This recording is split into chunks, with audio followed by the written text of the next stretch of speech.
phone in your place. That would be nice. Put the phone down in your place, and then I want to hear you say, hi, Don and Mike. Okay, ready? Yeah. Hey, Don and Mike. That sounds like she did it. Hello. Yes. Wash yourself with lemon. And you're putting the phone up to your mouth now, so you just had the phone down there in your place? Wait till someone picks up this phone later. Oh, what? What? Somebody eat the last can of chicken to the stage. The Don and Mike Show. Don Geronimo and Mike O'Meara Show. Don Geronimo and Mike O'Meara Show. Hi. Welcome to our show. Mr. Son of a Beach. Hello, everybody. You got the Don and Mike Show. Coming to you live, 4 hours every weekday, from the studios of WJFK, Washington, D.C., broadcasting nationwide and coast to coast. You can call Don and Mike anytime for free at 877-365-3636. That's what we do. But turn your radio down. Know who would you do call? Don't call to play the name game. No calls to rape women. Don't ask when they're coming to your town. Oh, really? And don't call telling jokes. What? What the hell kind of country is this where I can only hate a man if he's white? The Don and Mike Show. You can get it. That's right. Move to your left. What? Move to your right. The Don and Mike Show. The best thing you're gonna find. The Don and Mike Show. On your radio. What? Do it. The Don and Mike Show. You can call Don and Mike anytime, toll free at 1-877-365-3636. That's 1-877-365-3636. They're ready to believe you. Everybody loves Don and Mike. It's the Don and Mike Show, and they'll say what they wish. Where else would you rather be than right here, right now? Well, look at that. Hey! We all made it back alive. Yeah. Everybody is still alive, and that deserves a round of applause. Right. And now, ladies and gentlemen, you loved him in his diaper. Coming down to the ball in Times Square with Dick Clark. Here he is, New Year's Baby 2001. Bill Hawkby. Ladies and gentlemen, please welcome Rob Spiewak. Take it away, Rob. I'm Rob A. Rob Spiewak from the Don and Mike Show on WJFK, and I want to know, are you ready to help our team do a big win over the Giants today? What do you say, fans? You know, the longer it goes on, as the Redskins out of the playoffs, that tape becomes funnier and funnier. What do you say, fans? Hey, what do you say, new dad? New daddy! You know, Hochberg is actually really excited today. Why? Because yesterday marked the true beginning of the Phillennium. Good afternoon, Mr. and Mrs. Salt and Pepper Shaker and all the ships at sea.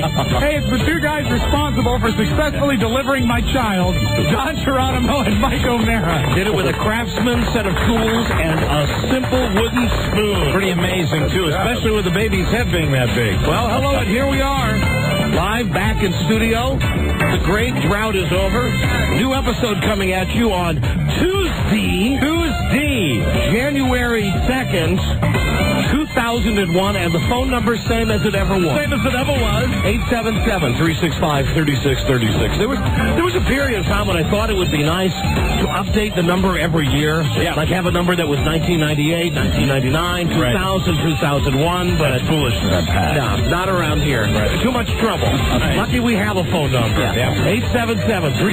877-365-3636, your hotline to the hits. What can we say? Welcome to my world. Oh, yes, indeed. For 2000 and what? Welcome. Won't you come on in? Some of us battled death. Yep. Some of us Miracles, I guess. battled our families. Some of us had great joy. Rob, his baby. Right. Step into my heart. Some of us had New Year's Eve fights with our wives. Leave your cares behind. Some of us busted stitches. Oh, wow. Some of us, huh? Plus, the doctor still didn't get it right, but it's all built with you in mind. Built with you in mind. Yes, ladies and gentlemen, after the longest hiatus we ever had. Yeah, I need a break. I mean, Johnny Carson was laughing at us after this last vacation. Absolutely. It did everybody a world of good, though. I feel the energy in here, and that'll be... that might last until 6 o'clock or so. You know what? I'm going to make a prediction. Yeah. That because... Rob said 4 o'clock. 4 o'clock? No, I don't think so. No, first batch of calls. No, I'm not. I'm probably not going to go to the phone today. Okay. Today's probably going to be a phone-free show. We got so much stuff to talk about. Right. Yeah, right. That won't happen. But listen, after being in the hospital, Yeah, I'm sure this is really almost like coming back to a vacation.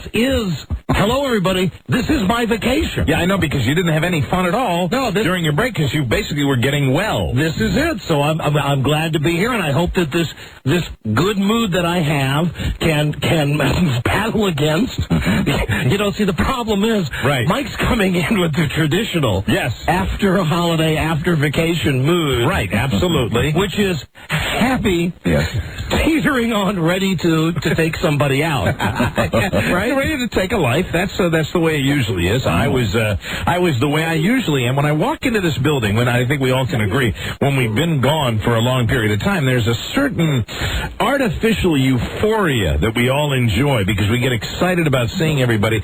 And, when we see each other, that's the way it happens. And that kind of carries over into the beginning of the show. And then when you start to do this again, you realize, for me, many times after about 15, 20 minutes, that you're back at it again. Now, you have a different perspective because, you were in a hospital for a good chunk of the time. I was, and even when I wasn't in the hospital, I was trapped at my home. Right.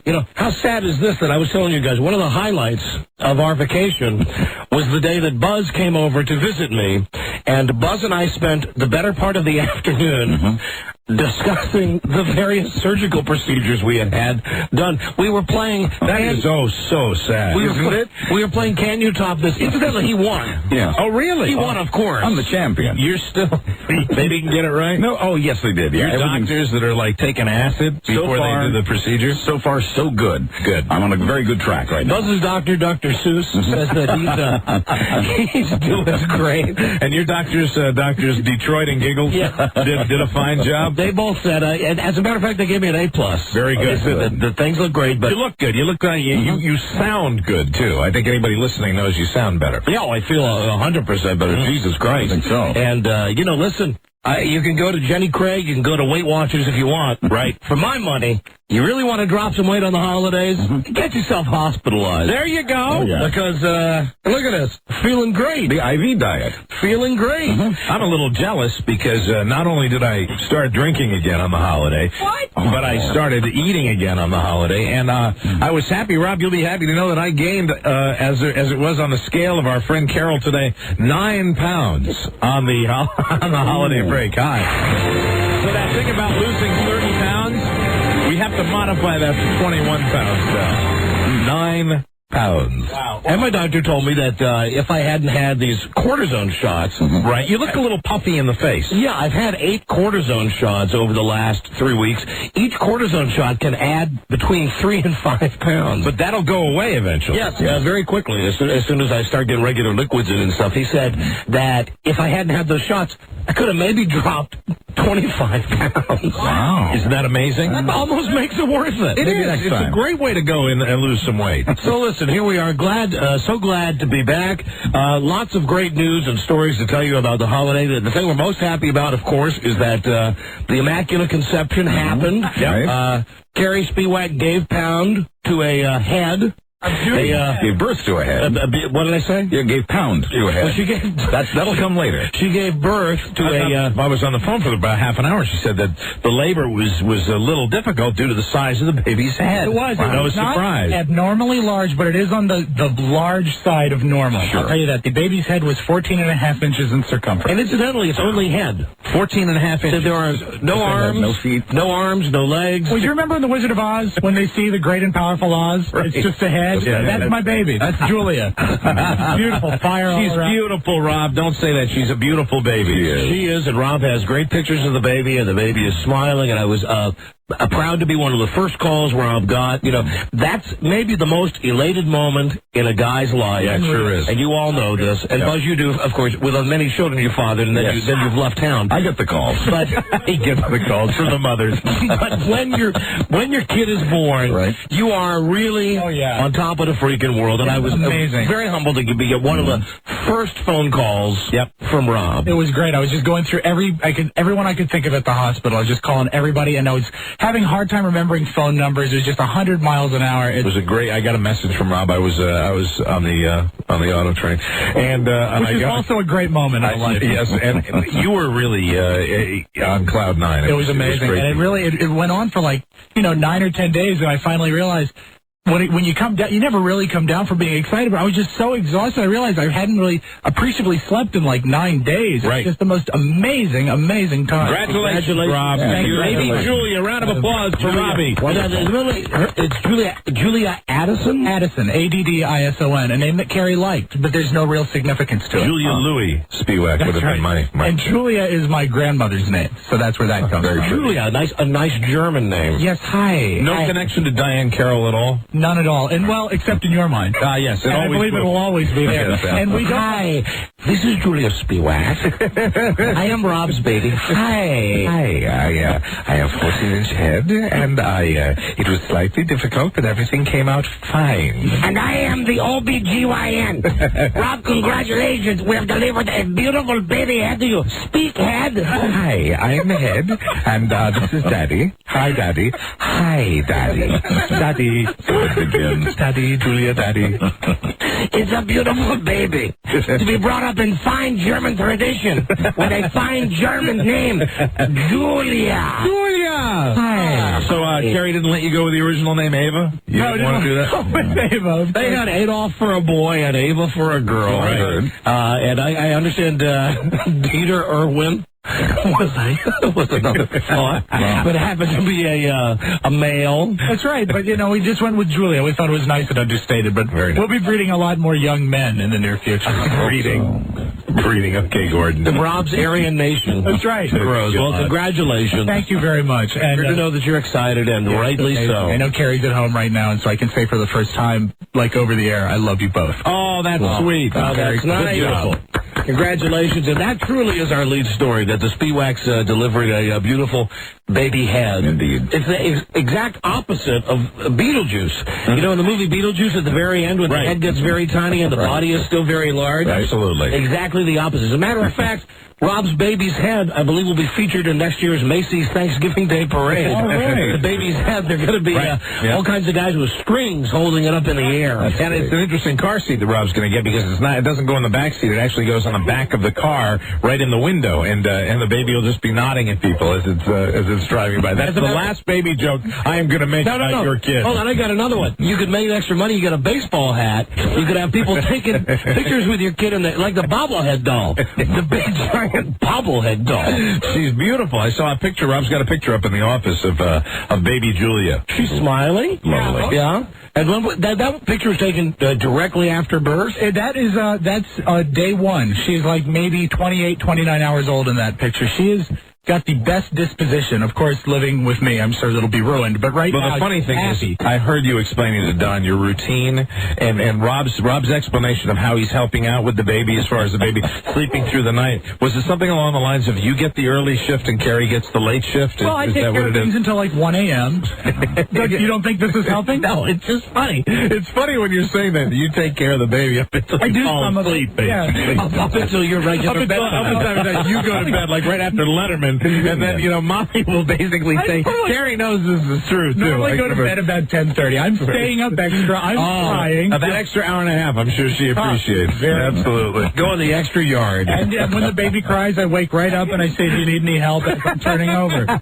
Yeah, okay. I'll get up. If she needs me, she'll wake me and I'll get up. If she needs you. Yeah, that's bonding time. You don't want to get in the way of that. No, of course not. No, absolutely not. Very important. That's why breastfeeding was so important to Rob. Oh, absolutely. And we told you before the baby was born that's the prime. Yes. That's the prime getaway time for the dad, because no matter what happens, Mommy has to be awake and, and ready to go. Sure. And if it's bottle-fed baby, then, you can do it. Well, it's half and half because we're having to supplement. Okay. So occasionally, but through the night, there are still the times when I'm just of no use. Right. The baby awakes and wants something I can't give it. Now, do you do you go all the way with it, where you wear the T-shirt to bed with the hole cut in it, where you stick the bottle?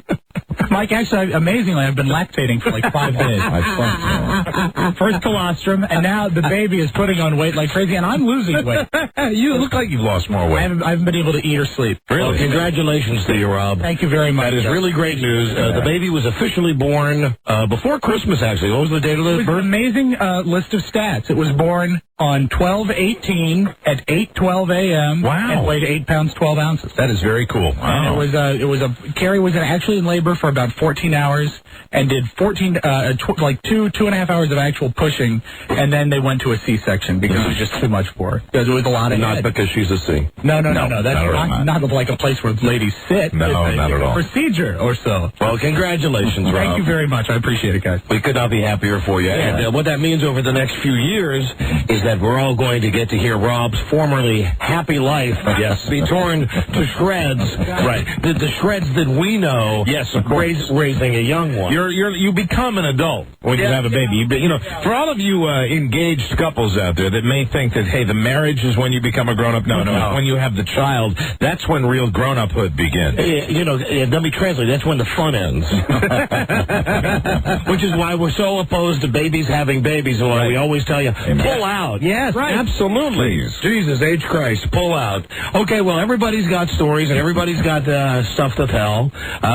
I guess I'll go first, because I got so much crap to tell you. I do want to thank everybody on the show. Was very nice with the calls and the letters. And Mike, your call especially cheered me up. I'm so glad. I know it was tough to hear. I was on a cell phone and it was kind of in and out. And then when I finally made contact and was able to relay some of my happy vacation story to you. Mike was having an awful time in Orlando. No. And I was feeling awful at home. I had these IVs going. I got like 18 stitches up and down my back, stitches in my sides. I'm peeing into the catheter thing. The stupid thing. And Mike called, and as a matter of fact, I said to him, "You got to stop talking to me because you are making me laugh so much. Because it's hurting me." We know after working together as long as we have when it's real, and you knew it was. I wasn't tweaking it up. No. It was definitely the worst part of my vacation came at the beginning. It got actually better as it went on, and I was able to share some of that real Disney venom with you, which I know you enjoy more than anybody else. I loved it. It was great. And, of course, many calls from Buzz and a visit from Buzz. And Rob on the phone constantly with me. I appreciated that. And lots of people around. It's very nice. You really find out who your friends are. You got lots of nice cards and loaded up on some nice gifts from people and stuff. And I want to thank the management of WJFK for cheaping out and sending me balloons. Oh, how nice. You know what? And I was really shocked. I came home to find a lovely flower arrangement from the management here, and I meant to thank them for that. Don't do so I think there's no need. No. I mean, unless it's something like that, like a new wing of the home for the baby. The flowers and balloons. Don't cut it. You have to remember that. But flowers are higher on the food scale than balloons. That's true. When you're expecting nothing. Yeah, that's true. Yeah. I guess if you expect nothing, but it's still we have to be hard on management for 2001. Just those stupid helium-filled balloons. Those big shiny ones. They get well soon with the big smiley face. Get well soon, Donald. As soon as the guy was coming from the flower shop, he pulled up the driveway. As soon as we saw him get out of the driveway, I said to Freda, "Oh, those are from JFK. Those are from management. I know it. Absolutely, I know it. Whatever the bare minimum. But thank you to all those who really did, do a lot to make me feel better. Good. And Jesus Christ, it was just at first it was a mess. I hate being in the hospital. I hate it beyond anything. And I had 2 separate procedures done over the holiday. One procedure that was kind of minor, that I had to go back in and have a more major procedure done. Right. Basically, I won't bore you with all the details, but what they did was they removed my left non-functioning kidney, what's left of it. Right. They kind of pulverized it first, right? Yes, they did. They went in with arthroscopic laser things. Amazing that they can do that. Yeah, it is. And the first part of it was actually quite simple. The second part was not as simple. I do want to thank my doctor, Dr. Waters, who did a fantastic job. I tell you, Muddy is one of the best physicians that I've ever known. Muddy is a guy that is. No, Mike, it was John. Oh, John. Oh, the filmmaker. I love it. You and John Waters, Muddy Waters. The guy from the movie Polyester. John Waters. You'll be all set now, Mr. Geronimo. Well, so I guess here's the thing: you go in there, and of course they all know that I do this show, and thankfully, all the people who are operating on me weren't among those who hate this show. Right? Was your doctor troubled at all during the procedure? No, was he troubled Waters? Sorry. No, that's it. I'll stop now. He was very clean. He wasn't dirty water. Dirty Waters. Okay. But let me just tell you a couple of things. Okay, like when I woke up from the first bit of surgery, where they went in just with lasers just to clean up some of the mess that's been in there for 30-some years. I'm laying in the recovery room, and I've got the thing on my head, and I've got the blue scrubs on, and he gently wakes me up and says, Hi. Listen, gotta tell you something. Got good news and bad news. You know, that's the last thing you want to hear. Right, exactly. Yeah, I said, really? What? He says, okay, here's the bad news first. I want to tell you right now. Gore conceded. Bush won. Because this was on the day that Bush officially decided that he was going to be the president. Right. Okay, well, what's the bad news? He says, somebody left a junior mint inside. Oh, God. And now he's doing shtick as you do a radio show. At this point, I was laying down on the table. I was still all loopy from the gas and stuff.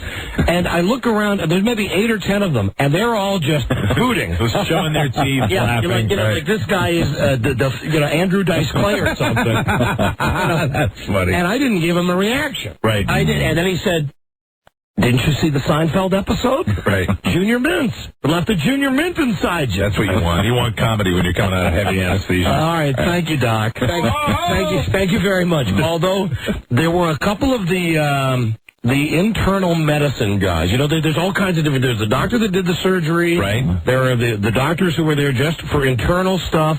There were the guys who gave me the IVs. The guys, the anesthesiologists. The guys who knocked me out. I'm not sure which group it was, but when I arrived in my hospital bed, there was a bag, a plain brown paper bag that said, to Don from the staff, get well soon. And I opened it up, and there was some of the most awful pornographic magazines. Hey, there you go. I didn't do it, and they ended up doing it. I had ever seen before. There you go. In my life. Quality pornography. I mean, were you together enough to get any enjoyment out of them whatsoever? Well, they were. They weren't even quality? They were the type of stuff that we would look at on the show. Oh, really? Okay, it wasn't like Swank or We. No. I think one was girls who have big butts and guys who love them. Another was the kind you'd find on that kiosk on Broadway. Yes, anal women of the 90s, and I would pick these things up, and I'd laugh, and then because I was still, highly sedated, and I'm just laying down in the bed, I just left it. They got that little tray when you're in the hospital. For those of you who've been hospitalized, you got the hospital bed with a tray in front of you where they bring you your meals and stuff. So I just had these magazines just sitting out, and as different doctors would come in through the day, like to check my vital signs, hysterical. You're so out of it, you're just leaving them out? Every time someone would come by, like the nurse would come by to take my pulse, and she'd go, all right, how you feeling today? And then I would see her eyes go down there, and I had them spread all over the place. Oh, that's too funny. And it was one doctor came in and actually picked it up and started looking at it and set it down, and I had gone to sleep and didn't realize until another doctor came in later that they had left it open on a page where there was this sister, this black chick. She had to weigh maybe 500 pounds. No. And the page she had open to was this chick with her butt towards the camera, and she had pulled her cheek wide open. Oh, my God. As the doctor comes in and says, they go to the front of the bed first, and they get your chart, and they say, let's see how you're doing today. You're going to feel like eating anything today? And then he looks down, and he looks at me, and, none of them said anything about it. Oh, no. No, not at all. None of them said a freaking word to me about Of it. course, you've probably taken the bag and thrown it away, right, so nobody could see from the staff of the hospital. Well, no, the bag was there, but it was underneath these 5 or 6 magazines. I picture you so out of it that you didn't have the presence of mind to hide them under your pillow or anything. Very out of it, and both the doctors who performed these procedures on me told me that when they put me under, that I was talking like a madman, that they absolutely could not get me to shut up. Wow. I said, what was I talking about? They just said, you were babbling. You were just babbling. You wouldn't be quiet. I love you, I love you, I love you, I love you. After the second procedure, what they did was they lasered down a large percentage of this non-functioning kidney that I had, and it was very similar to an abortion. Because what they would do is they cut me open, and they would go in and laser down this kidney and all this scar tissue, and get it down to a mushy, slurpy-like form. Then they would put a vacuum tube in there. Oh, my God. And suck it out. So at one point, I'm done with the major part of the procedure, and the doctor comes over with this plastic beaker, like a big Tupperware thing, and it was filled about 3/4 of the way up. And with goo? He said, yeah. Would you mind doing me a favor? And I said, no. I mean, this doctor was Dr. Waters. He's the greatest. He said, would you autograph the side of the beaker for me? And he's just going to keep it on his desk or something? He's going to put it on his shelf in his office. Very, very cool. So your kidney is immortalized. To Dr. Waters, thank you. You're the best. Just like when Rob signs our publicity pictures. Absolutely. It was much the same thing. What did it look like? Just kind of like jelly in there? Or what? No, it was weird. Really? It almost looked like a combination of throw up, right, and dog food. Yeah. And it had there was little blood in it, little bumps. Sounds like they needed to get that out. Yeah, oh yeah, they definitely said that this procedure should have been done years ago. And that's the other thing that every doctor wants to discuss with me is, well, how come your parents didn't have this done, 35 years ago when you originally had this problem when you were a child? So what I had to do was go through my thing with my parents with every freaking doctor that came in, because you just can't give them the blanket statement like, listen, I'm on the outs with my parents. It's a mutual thing. We don't get along. We're estranged. I've got to walk them through every step of this. Yeah. The main doctor said that when they opened me up and they really saw what was doing in there, that the doctor gasped. Ooh.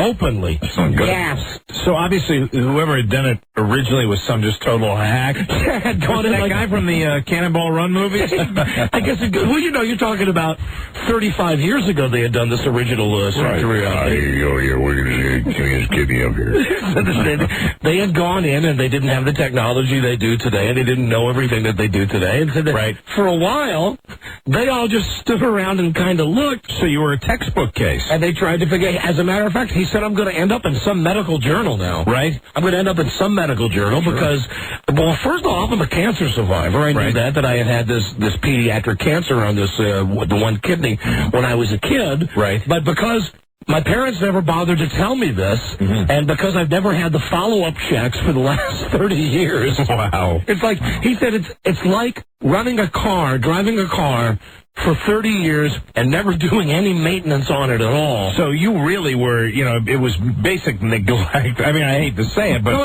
it was parental neglect that accounted for you. I mean, that you probably at least every year should have had that thing checked out. Oh, 3 to 4 times a year. I'm going to have to go see these kidney doctors for the rest of my life. So they were all great, and on the second time that I was ready to leave, they brought a phone over and they said, okay, call Freda. Tell her to come over now and pick you up. You're ready to be discharged. You can go home now, and then you do the rest of your recuperating at home. And I picked up the phone, and I called her, and I said, I'm ready. Come get me. And then they left the room. And at this point, I was still on the goofy gas. Sure. Right. And I had on just my hospital gown, and a pair of underpants, and the blue footies, like that you see the doctors on ER wearing. Yeah. And what I did was, I got out of bed and started walking around the hospital. Because, I was out of it, man. Yeah. And I wanted to go home, and I wanted to get the hell out of it. Right. So I walked, I guess, all the way across the hospital from they have an area, surgery, outpatient, down to the street, out onto the Beltway. Inpatient. No. I simply walked from one part of the hospital to another part of the hospital. Stop that man. And then I realized, well, now Freda doesn't know where I am. Right. So I picked up the telephone, didn't have any money, made a collect call. She hadn't left the house yet. I said, hi. Hi, I'm, where am I? And I stopped the nurse. I said, hi, where am I? And she said, well, you're by the recovery room, and you're by the emergency room. I said, I have to be picked up. And she said, well, you're not even dressed. Are you sure you're going to be discharged? And I showed her the little band around my wrist. I said, yes, discharged. And she said, who are you talking to? I'm talking to my wife. So the nurse said, give me the telephone, please. Yes, Arthur. So the nurse says, hi, listen, we're not quite sure how he got over here, but he's on the wrong side of the hospital right now. So we're going to lead him back over to where he should be, and we'll get him. You didn't realize you were so out of it, you didn't even have a hospital gown on. Oh, thank God I did. Although it was the kind, I didn't have it tied up in the back. But at least you had underwear on. Yes, I had underwear on, and I'm sure you can relate to this, Buzz. At this point, I had all of the oozing sores and stuff. All the markings where they've gone in. Yeah, the invasive procedure. That color, that orange-yellow type color that you have painted all over your side after you've had an operation. It's the disinfectant. Betadine is called. Betadine, right. And that's what they use when they cut on you. Right. Yeah, so I went back, and a lady was nice enough to say, oh, let me give you a hand with everything. And this nurse was great, because I was sitting up on the table, and she said, okay, let's get you dressed for when your wife is going to come pick you up. Do you think you can handle this? And I said, no. I was really out of it. She said, okay, well, let's start with this. Let's get these booties off, and let's see if we can put some sweatpants on, and then put some shoes and socks on. And she went into the cubby hole, and she got out my sweatpants, and we pulled the sweatpants on, and then she said, okay, now your socks. Now, keep in mind, I got a foot thing. Right. But I'm so out of it that I forgot I got this foot thing going. Sure. She takes off my booties, and I can tell right away she's repelled. This chick is staring at my feet. Oh, no. Yeah. She's there because the right foot, it's great, but the left foot, I got 3 toes that are definitely... Like maybe they should wheel you right back into the OR. Yeah, and maybe just cut the toes off. Just take the toes. She, at this point... Put that on the doctor's mantle. She, at this point, goes over to the sink, and then she puts on the rubber gloves. Oh, no. To come over and put my socks on. Wow. And again, I'm just sitting there like, goofy as hell, not even realizing, what are you doing? She said, well, it appears you have a bit of toenail fungus on one of these feet, and I'm just taking precautions here. She didn't want to be carving her Christmas turkey with that fungus on her hand. Yeah, I guess so. Didn't want to pick her nose or anything. No. After that, all of a sudden she looked like that guy on Papillon. So I wasn't. I'm so out of it. I'm not even aware of the fact that this nurse is like, look at him. I got the one toe where there's no. Could have been more subtle. Spared your feelings a little bit, not going over to get the rubber gloves on to do that. It was one toe, she was asking me, she says, this big toe, where's the toenail? And I was so out of it, I said, oh, it falls off. Sometimes I just go to cut my toenail off, and it just comes off. It'll grow back. Have you ever thought about taking that expensive medicine that they prescribe? Now you're biting the bullet, and now I'm thinking about it. Absolutely. Now I'm thinking about it, because it wasn't until I had to go back to this is all I've been through the last 3 weeks. Is I go to the hospital, have something done, go home, have to go back to the hospital for more checks, then go back to the hospital, have more operations, go back home, go back to the hospital.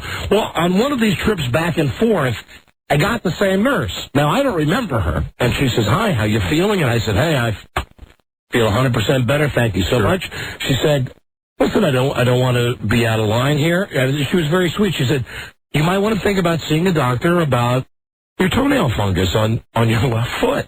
And all of a sudden, everything came back to me, and I realized that I really had let my guard down and let this girl see Right. see the toe. Yeah, I mean, if you got The toes. you probably, I don't know. I think you've always said you didn't want to take that medicine, but now that you've had all this horrible stuff done, this thing's nothing. Yeah, I think so. I think I've been, listen, and after everything else that I've been through, what the hell? Mm-hmm. I think I'll just do it.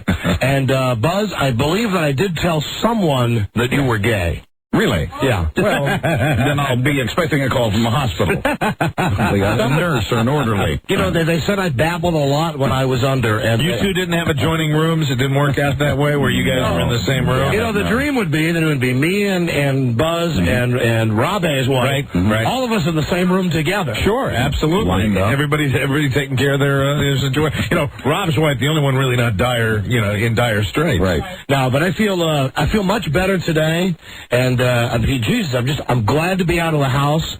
I'm so glad. For a long time I thought my dream would be just to stay in my house all the time, Right. to never have to leave my house. Now you know. And now I know that there's absolutely no friggin' way I could stand it. Freedom is a wonderful thing. Amen. To be sprung. And it really must be like being in prison, to get out of the house or get out of the hospital after a long period of time. I know when I was in there, I mean, you feel imprisoned. You really do. Yeah, and even after I got out, I still couldn't leave my house, Right. and I couldn't go to the bathroom without Freda helping me go to the bathroom, and Right. Freda Barton helping me go up and down the stairs, and when Buzz came over, we commiserated about how I was tired of wearing sweatpants all the time, because for a while, like 2 weeks ago when Buzz came over, Right. I couldn't wear pants because I would run the risk of busting out all of these stitches that I have on my left side. It's not a bad way to go. I mean, you worked for Jim Elliott for a number of years.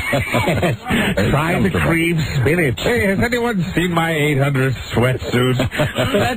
That's it from the hospital standpoint. And again, these doctors were fantastic. Good. They knew exactly what they were doing. That's good news. I'm glad to hear that. I don't have them today, but tomorrow I'm going to bring in some of the pictures, which are hard to discern. But when they had the little camera in there with the arthroscope. Yes, I have the videotape of both surgeries. Good. And you can actually see, it's almost like when you're looking at weather radar on TV. Right. That unless you know what you're looking at, it's hard to figure out. But once you know what you're looking at, you can really see what a mess I had down there. How my urinary tract, would go squiggly from side to side, and it was... Hey, don't overload us with the medical jargon, okay? No, but that's... When you look at the picture... the squiggly. It looked like one of those bendy straws, one of those crazy bendy straws. And now they've fixed that a little bit. Now it just goes right from... The kidney, right from the bladder to the kidney, to the penis, to the toilet. That's good. And you say you're feeling better, you're functioning better. Yes, it hurt like hell to pee. And listen, those cortisone shots. When they were giving me cortisone shots, I am a big baby and I have a low threshold of pain. Where do they put the needle? Right in my side and right in my back. What they did the last couple of times was they would call a big orderly and they would sit me down and they would have an orderly put each of his big meaty hands around my ankles. They would take my right arm and physically strap it down. Because they know you'd be jumping around so much when they did that? They were putting the stuff in and I'm going, yeah. I mean, it's the worst. Oof. It was the worst. It was the worst pain ever. Worse than the peeing for 2 weeks. It hurt when I peed. But these doctors are great. Kudos to them. They're fantastic. And, God knows with our effed up insurance how much it's going to end up costing me. But as of yet, it's not cost me one dime. You will find I rarely say good things about this company, but it has been my experience, and Rob will probably back me up on this with having the babies and stuff. They seem to take care of you when you have something really, really bad. They do. And these doctors were great, and they kept the amount of arthroscopic stuff as opposed to actually going in and just cutting me wide open. They kept that to an absolute bare minimum. Good. They could not have been better, and although I'm going to scream about her later, I do also want to say that my wife was wonderful during all of this stuff. Oh, good. Things didn't go bad until New Year's Eve. But before that...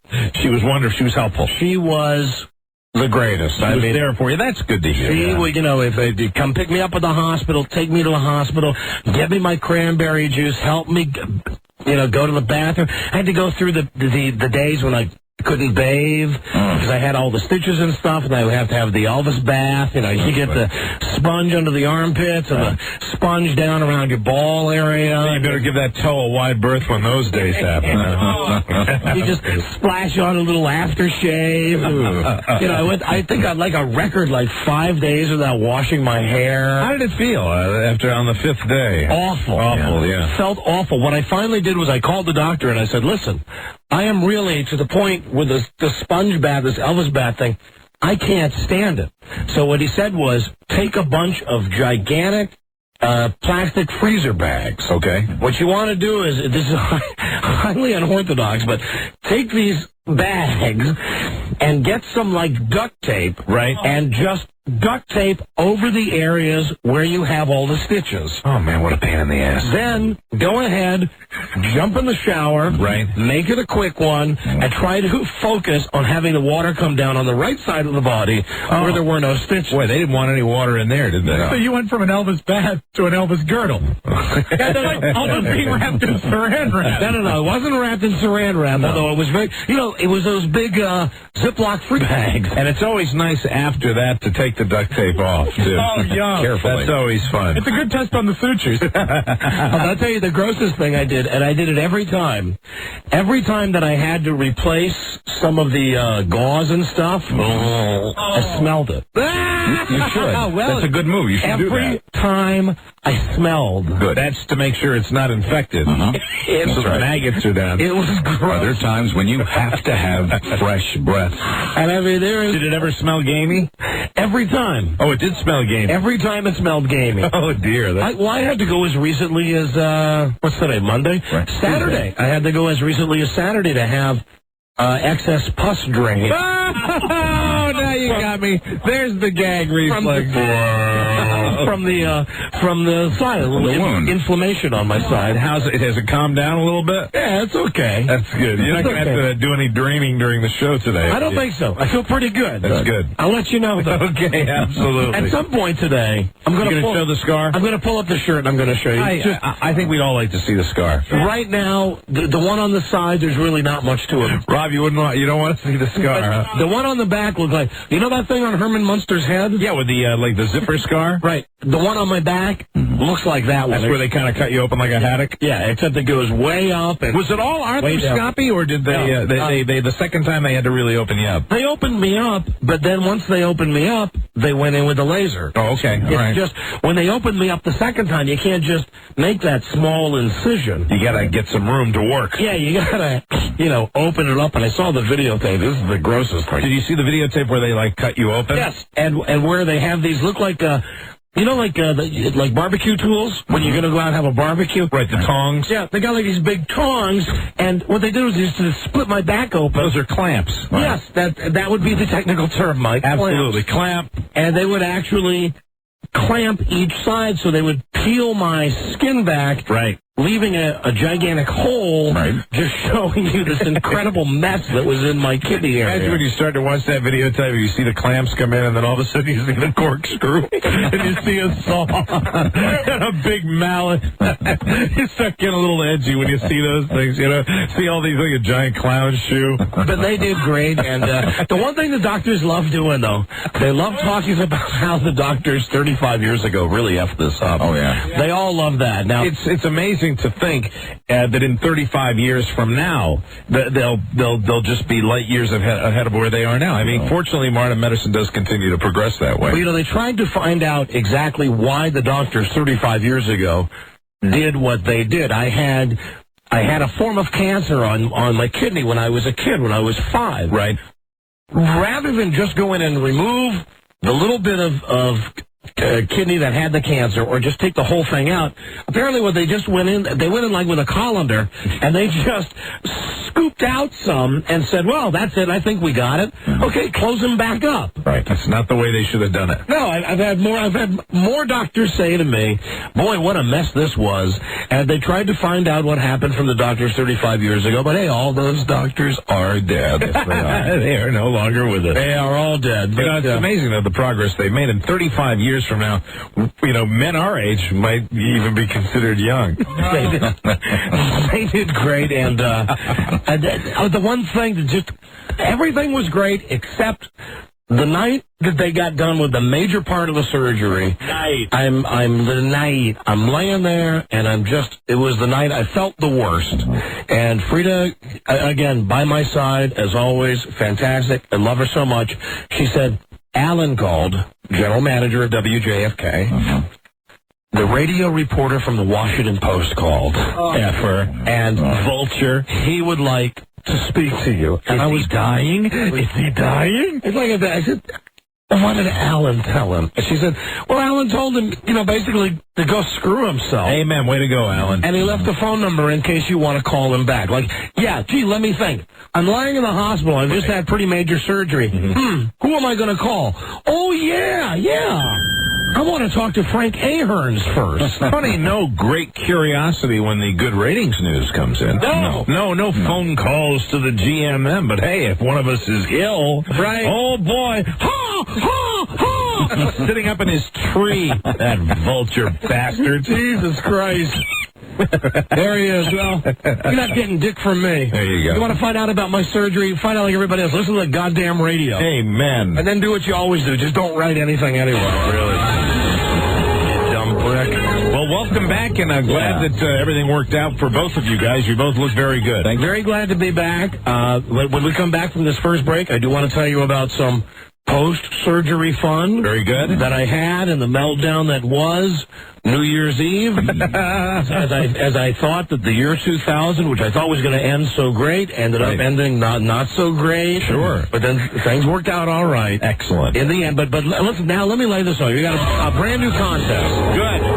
The secret song. The secret song? Yes. What we've done is taken a toe-tapping top 10 tune from the past, and we've manipulated it. And if you can identify the song, like one would manipulate a prostate, you could win $500 in cash. I'll give you a free listen right now. We consider this to be very easy, very big hit record. This has been digitally altered. Okay? So what you've taken is part of a song and just messed with it. Yes. What song is this?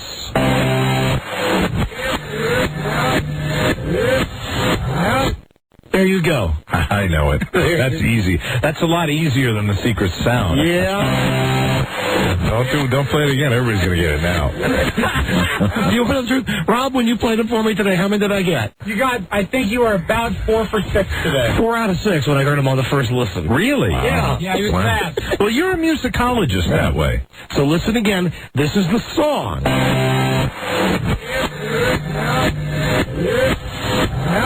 You tell us what song that is, and you'll win $500. Gotcha, huh? Yeah, another month of this.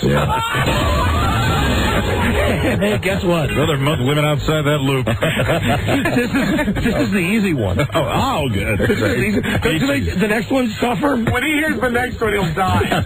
All right, so be the 100th caller now. All right, well, Mike Omer outside looking in. Be the first caller of the new millennium. Phone number 877-365-3636. Happy New Year, everybody. Shot of the money right now. This is the Don and Mike Show. Broadcasting with a secret stash of past jazz. Right. Don and Mike. All right, here we go. Let's get our first call 100 of the brand new year. Right here. Right here, right now. Hello. Don and Mike Show. Hi, Hi. Who's this? this is Roy. Roy, where you from? I'm from Idaho, out in Potlatch. Roy, No better way to say Happy New Year than to tell you you've won 25 Durex condoms. Oh, man. Feel love the way it's supposed to feel. Set yourself free with the most exciting condoms ever. Durex condoms. All right. Now you go for big bucks. You're the virginal sacrifice with the secret song. Although what's great about the secret song is that, unlike the secret sound, I would like to think that folks would at least give us a guess of one of their favorite songs if they don't know. Oh, I think you overestimate our listening audience. You know, they probably will just try to be wiseacres. They were still going to get Stapler, Briefcase. Yes, I do. It's a briefcase song. All right, Roy, we'll play the snippet for you now. You'll get 15 seconds to think about it. Please don't answer until Mike sings like. Good night. And we wish you Godspeed. Caller, name this secret song.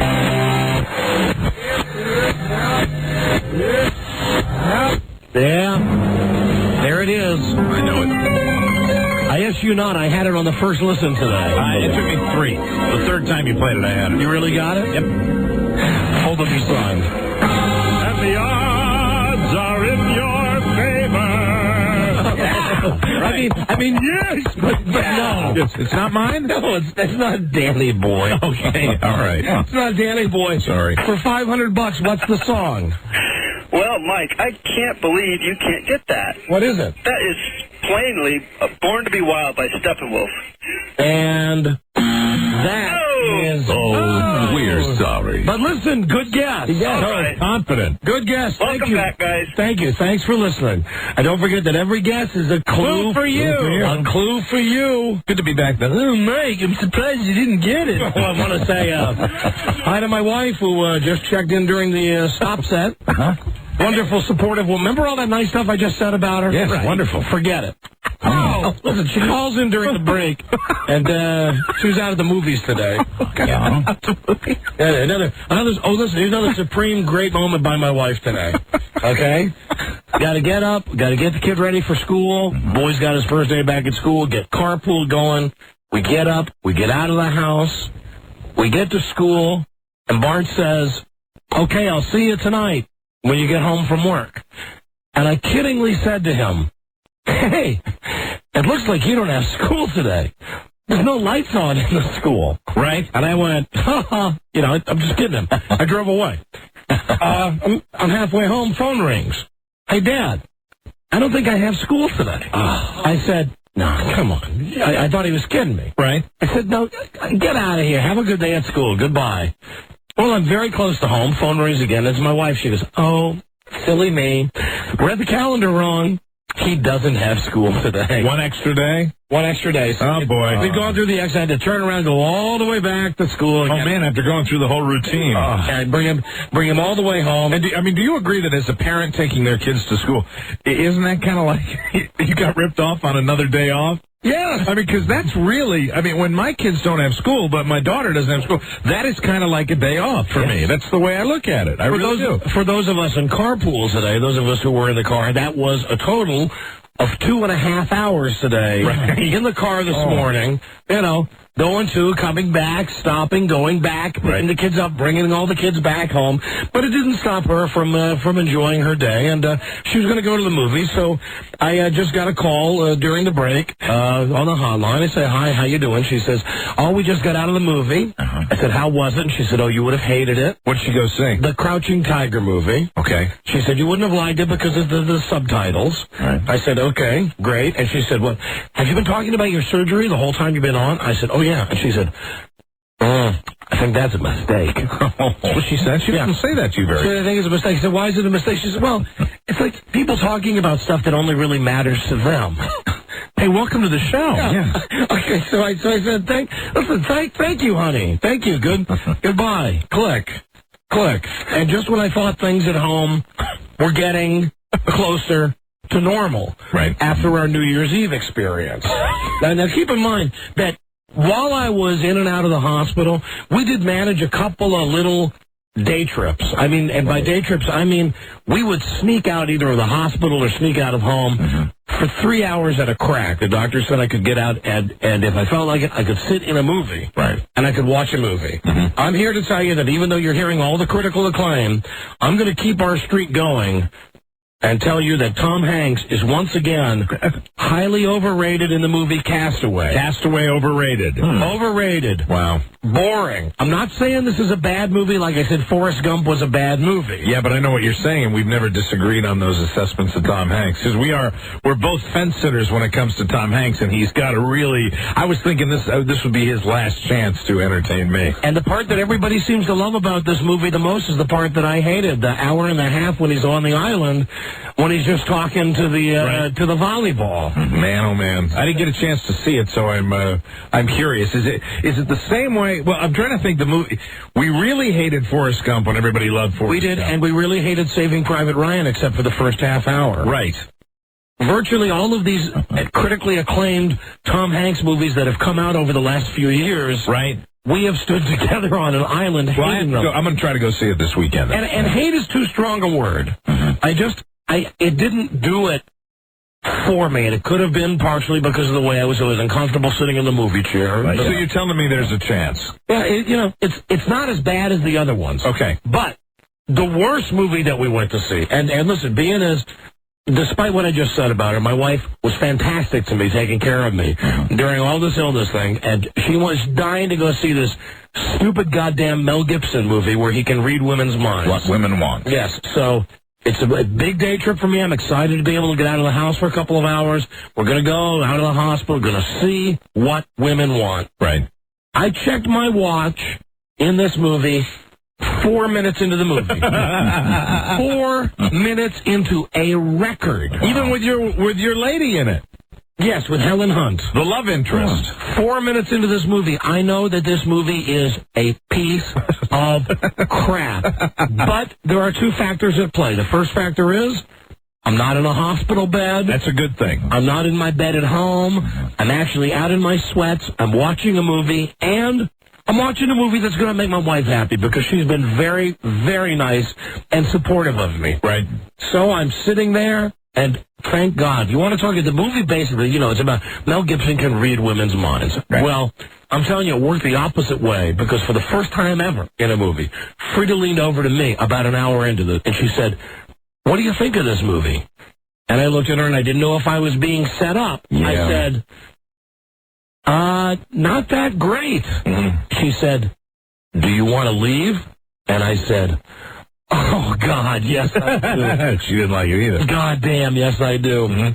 And we got out of the theater, and I gave her a big kiss. and I said, "This movie is about a man who can read a woman's mind, and you are a woman who read a man's mind." That's a good thing. And this movie is awful. Anytime... It's an incredible feeling when you and your spouse come to a decision that you're going to walk out of a movie together. It is terrific. Anytime you got a movie, when they have to fill time and I'm not going to give away any of the plot, although it's, he can read women's minds. There's one scene when his daughter, who he has a bad relationship with, his 15-year-old daughter, is going to buy a prom dress, and Mel Gibson takes her to a store to buy prom dresses. While they're playing the Christina Aguilera song, "What a Girl Wants," right. What a Girl Needs, there's about 10 minutes where it's shot after shot after shot of her coming out of the dressing room, wearing a dress, doing a little pirouette, turning around, and Mel Gibson, vamping for the camera, putting his hand over his face or holding up a sign that says, "How much?" Anytime a movie resorts to that, when you have to fill 10 minutes with a music video. Yeah, of quick shots of the girl coming out, it's a waste. So we got up and left. And not too overused in Hollywood either. A technique for, doing that reaction shot. God bless her. So we were the cynical and I loved being arm in arm with my bride as we left the theater, and very loudly we were saying what a piece of crap it was and how predictable it was, as all of the housefrows who had gone out to get their popcorn halfway through the movie, who probably loved it being the dumb slobs that they are, they were walking by us on their way back in to this movie that they loved, as both my wife and I were saying, "Jesus, could it have been more predictable?" Well, I knew it was awful as soon as he started singing like Frank Sinatra. God, the movie's a piece of crap. And so you didn't find out how it ended then. Well, no, of course I can. I will hypothesize for you that Mel Gibson loses his power to read women's minds, but then discovers that he's learned so much along the way and has become a compassionate, caring man. Yeah, it's not true. He's stabbed to death. I wish. God damn, I wish. Yes, it's a very tragic ending. He's stabbed to death by a woman who can read men's minds. So the movie thing, that was great, and we got out, and then New Year's Eve. Now, New Year's Eve, I'm feeling a little more like myself. Good. And we're having a bunch of people from our neighborhood come down to our house for New Year's Eve, to have a New Year's Eve party. And it's those pesky British people again, isn't it? Oh, and they were the stars of the show again. Greg and Sarah. They were the absolute stars of the show. I don't know, it's about like 4 o'clock on New Year's Eve, and Freda was standing at the sink, and she'd gotten some flowers, and she was doing the thing where you cut the leaves off the flowers, the stems of the flowers. Trim them up, right? You know, she's putting them in the bowl, and I walked over and said, "Hey, what's wrong?" And she said, "Nothing." And I said, "No, come on, what's wrong?" And she goes, "Nothing." And I said, "No, really, come on, what is it?" She said, I don't want to talk about it. Now, at this point, I'm thinking everything's great, right? People are coming over tonight, and I'm going to be the bartender. I'm not going to get bombed because of all the stuff that I've had going on. I'm doing, I'm doing what she wants to do.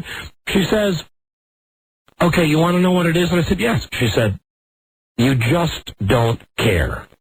And I said, now, at this point, I still wasn't mad. I said, "Well, what do you mean I don't care?" She said, "Well, I asked you what you wanted to do, and everything I said, you said, I don't care." And I said, "Yes, I think I'm giving you the highest compliment, that I'm saying, really, I don't care what we do. As long as I'm with you, I'm going to be happy." That's a nice thing to say. As long as we are together, I'm going to be happy. She said, "But you just don't care." I said, no, I care about the most important thing, that we are together. I don't care if we go to a restaurant. I don't care if we, take a limo to a bar somewhere. I don't care if we go up the street. I don't care if people come down. I don't care. And she said, "That's exactly it. You just don't care.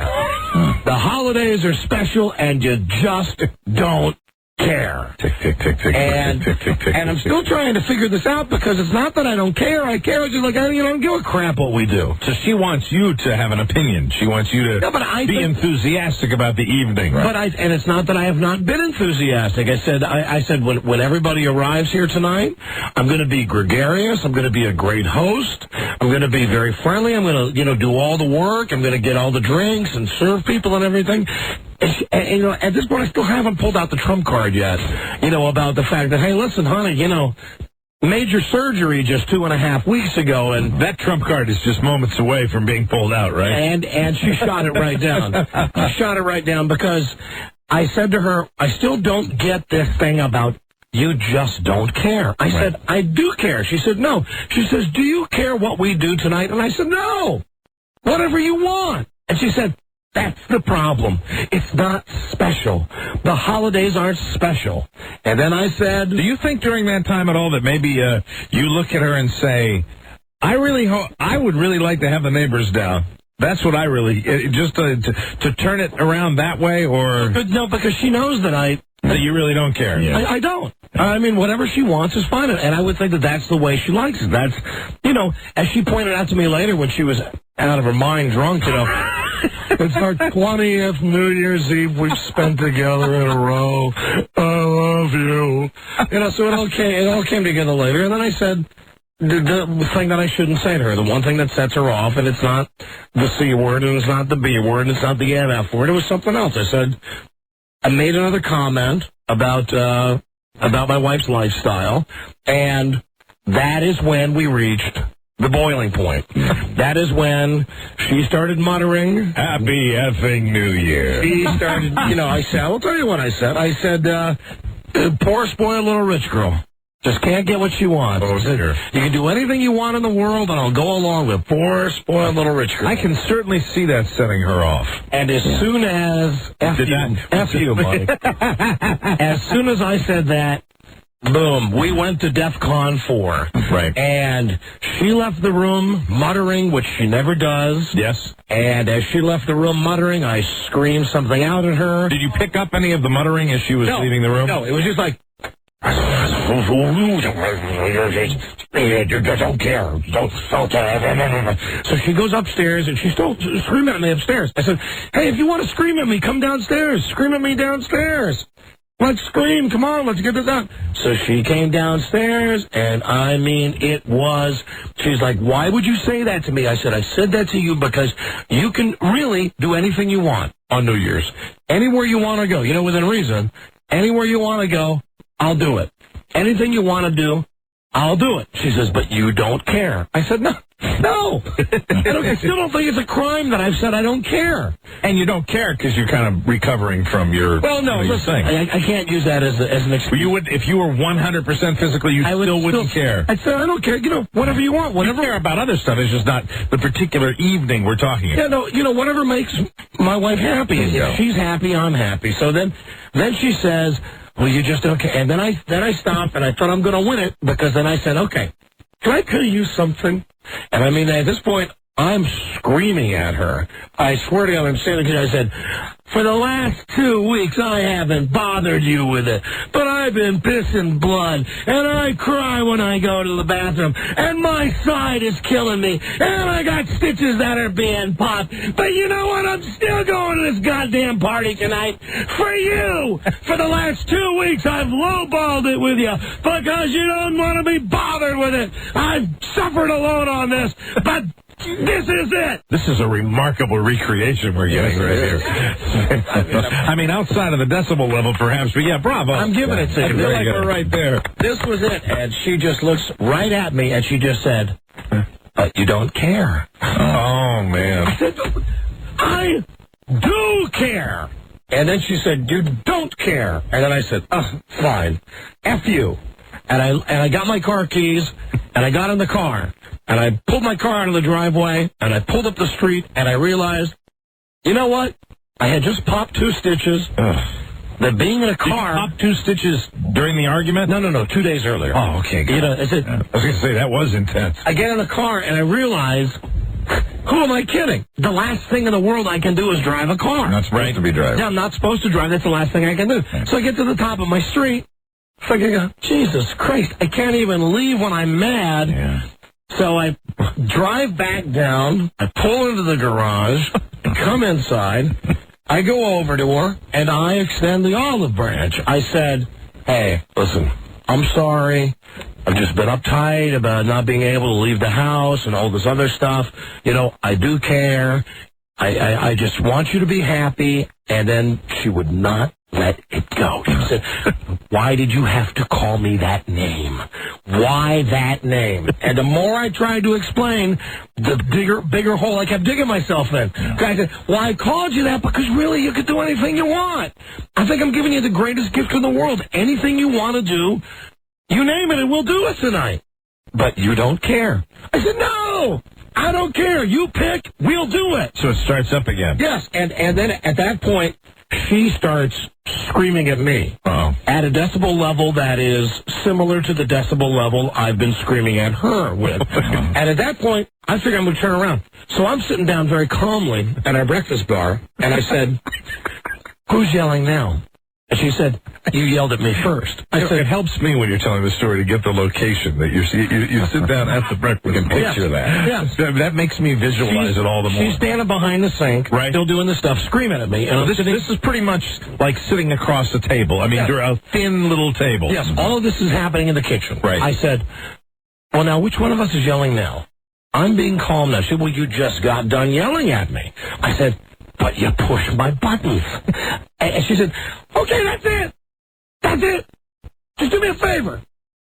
Just leave me alone. Just get out of here until cooler heads prevail. I said, hey, listen, I came back, cooler heads prevailed. I came back and said, I'm sorry, you didn't accept it. This is when I think men and women, when as a man, and I'm the same way, you want that closure. Yes, please. Where a woman has an ability to say, Stop it now. I'm going to go off and be mad, and there will be no closure. No. I think that drives a lot of guys crazy. Of course it does. So she said to me, why do you continue to come back and want to keep this going? I said, I don't want to keep it going. I want to end it. Finish it. You want to finish it, have it tied up. She said, no, just do me a favor. Just leave me alone. Go watch. Oh, your Tampa Bay is on against Philadelphia. Go watch the game you love so much. You know, like it's a crime because I like watching football. Does she do that with her hand when she's doing that? Go watch your game. So I said, all right, F you.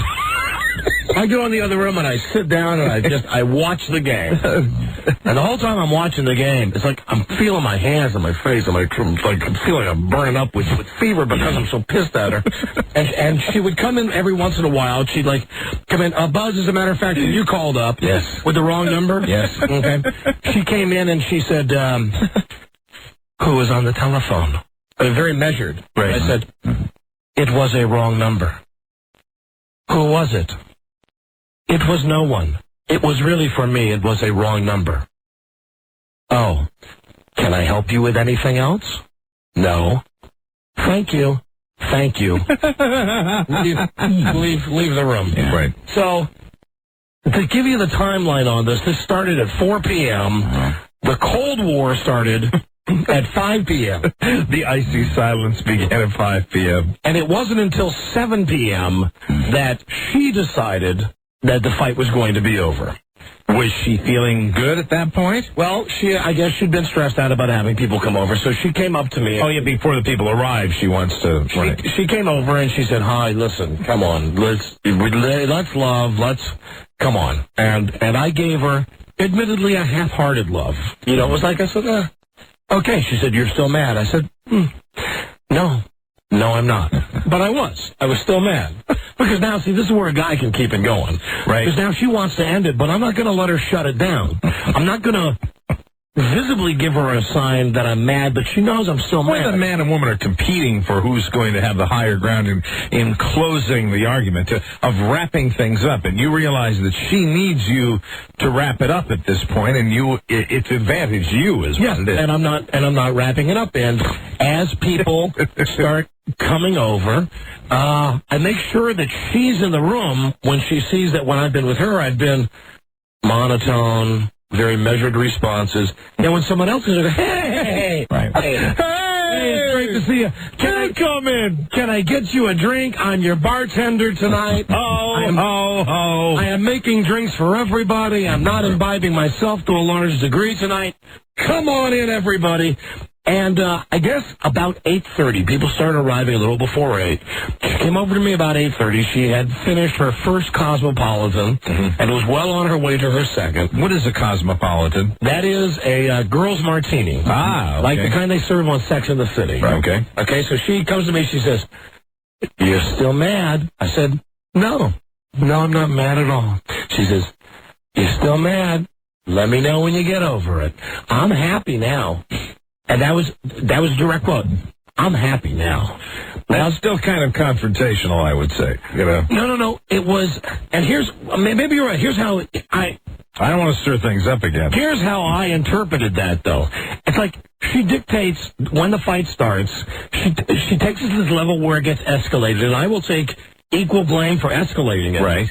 But then all of a sudden, it's like she comes over and says, I'm not mad anymore. I'm having a good time now. And I wasn't quite ready to give in yet. Right. So she said, well, have you had anything to drink? And I said, I poured a martini, but I just don't feel like drinking it right now. And she said, you get a little bit to drink, you'll be fine. You get a little bit to drink, you'll be fine. Well, I'm here to tell you that for the first time ever at one of our New Year's Eve parties, I had a couple of glasses of wine, and I was having a good time, but I was, without a doubt, the most sober member of the party. Because I was the bartender for everybody else, and it was like looking at something through a two-way mirror. Pretty interesting. I guess all of the years that I had not been quite as together as I was this year. Right. I saw people, I won't name any names, but I saw people fall down. I saw people throw up. Oh, my goodness.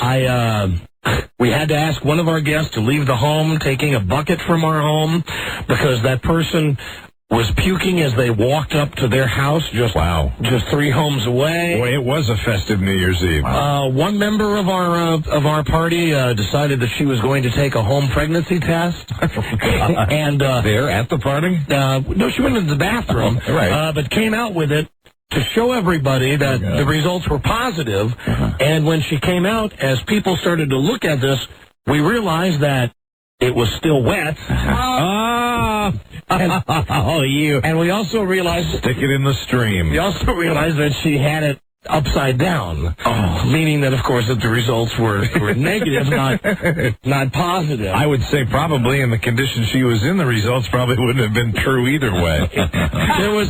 There was lots of dancing, lots of very homo activity. Really, I mean, of men hugging men, men kissing men. It was mainly one-sided homo, but I'll tell you that I wasn't bombed like the rest of them, but there was a bottle of wine there, and I had 2 or 3 glasses of wine. And at one point, Gary, now he's the British guy. Gary and Sarah are the British people. And he would just do this to me. He would come up, and he would just take my face in his hand and just kiss my forehead. There was a lot of that, and there was a lot of bonding, like when we would put new CDs on, there would be, the Bee Gees. You like the Bee Gees? I love the Bee Gees. Things get a little more passionate. And that would be like hugging and like, the Bee Gees. The Bee Gees are the greatest. Did it feel good when everybody left? I mean, after that, being on the outside looking in, basically? Here's how the evening ended. It was 1:45, and at that point, I was not drunk anymore. I was tired, and I just turned to the whole group, and I said, that's it, I'm going to bed. Yeah. Good night. So you turned in and left the party behind. What time did things finally break up? 3, 4. Wow. All I know is that yesterday afternoon, when I saw my neighbor Gary, it was 4 o'clock in the afternoon, and he still had his PJs on. And apparently at one point, as everybody was leaving, a bird flew into our house. and everybody was real drunk and stuff. But Freda remembered some goddamn superstition that if a bird flies into your house, unless the bird flies out of the same door it flew in, someone's going to die. Oh, my God. I don't know where she... Oh, my God. I swear to God, I don't know where she gets this junk from. How many cosmopolitans before that old wives' tale surfaced? This was courtesy of her mother and her superstition. So apparently Freda and a lot of the people at the party, by this time I was in bed, they spent maybe a half hour trying to get the bird to go out the front door. Right. I came down the next morning. I came down on Monday morning, yesterday morning, and I noticed that the angel from the top of the Christmas tree was broken and on the ground, and there were about 4 or 5 Christmas balls from the Christmas tree that were just broken on the floor. Somebody had been lunging at the bird? Yeah. And I said, what was going on? I said, we tried to catch the bird. Catch the bird. And I don't think Freda caught the bird until yesterday morning, and she was running around the house like a mental patient. You know what'll help catch a bird? With a broom. Oh, hold on. Here we go. Happy New Year. www.egars.com. Kill the bird. Happy New Year. Hottest cigar site on the planet. Well, let me try to call her very quickly. And then that's all I had for you. That's it. I'm out. What's wrong with these phones? Hello. They've been revamped for 2001. Gotcha. The only thing I don't understand is this weird superstition about the bird. I've never heard that before. Because we did the rabbit thing when we got up first thing yesterday morning. Right. And last night... Hey, hola. Hola.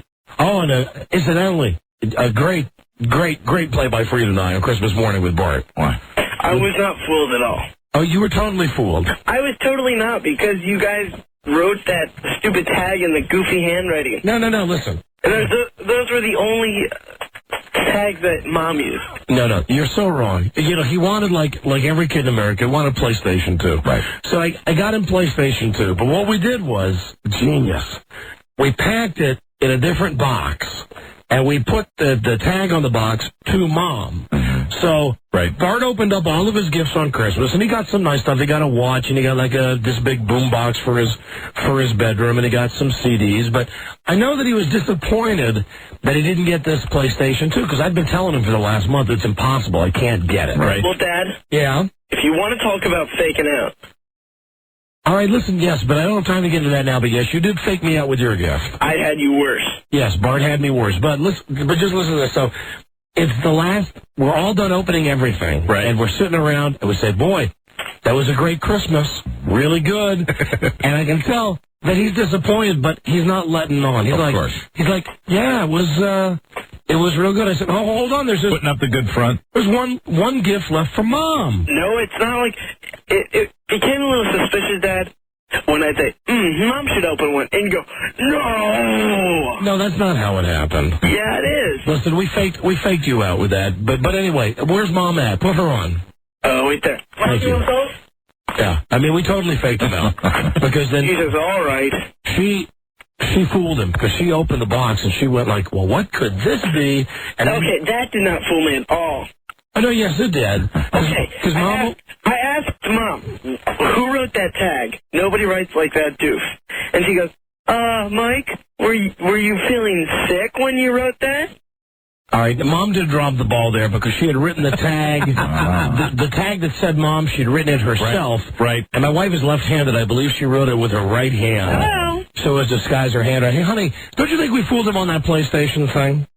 He didn't know what it was till Christmas morning, I so mean, that's fine. Even until the last minute, when there was that one box left. I knew before that. Well, it's Sugar Bear. It didn't matter to me if he figured it out 5 or 10 minutes before he opened it. He didn't know until Christmas morning. So the camouflage box with to Mom on it fooled him throughout the holiday season. Yes, it was buried under the tree. He really wasn't examining it. He figured it out right before, but it wasn't that supposed to be that good a disguise. Oh, but it was. It was a beautiful disguise. All right, you can hang up now, son. All right, love you.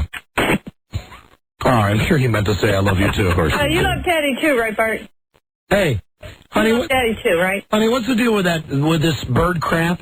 oh, and listen, and the bird, incidentally, crapped in our house. Speaking of bird crap, it must have spent the night on our chandelier because we noticed the dining room table had been pooped on the next morning. Well, when you finally got rid of it, did it fly out the front door? I threw a sheet over it. By this time, I was exhausted from having hit the windows all night, and I had to climb up on a ladder. It was up at a tall window, throw a sheet over it, and carry it outside, and then out the front door, right. And this is a superstition passed down from your mom? Yeah. Like all good superstitions. I don't... and the superstition was what? If a bird flies at the front door and flies out another door, someone's going to die? If it doesn't go out the door it came in, someone's going to die. Wow. Nutty. Well, I mean, it's an accurate superstition, but, I mean, just saying someone's going to die. What, somebody's going to die in that house?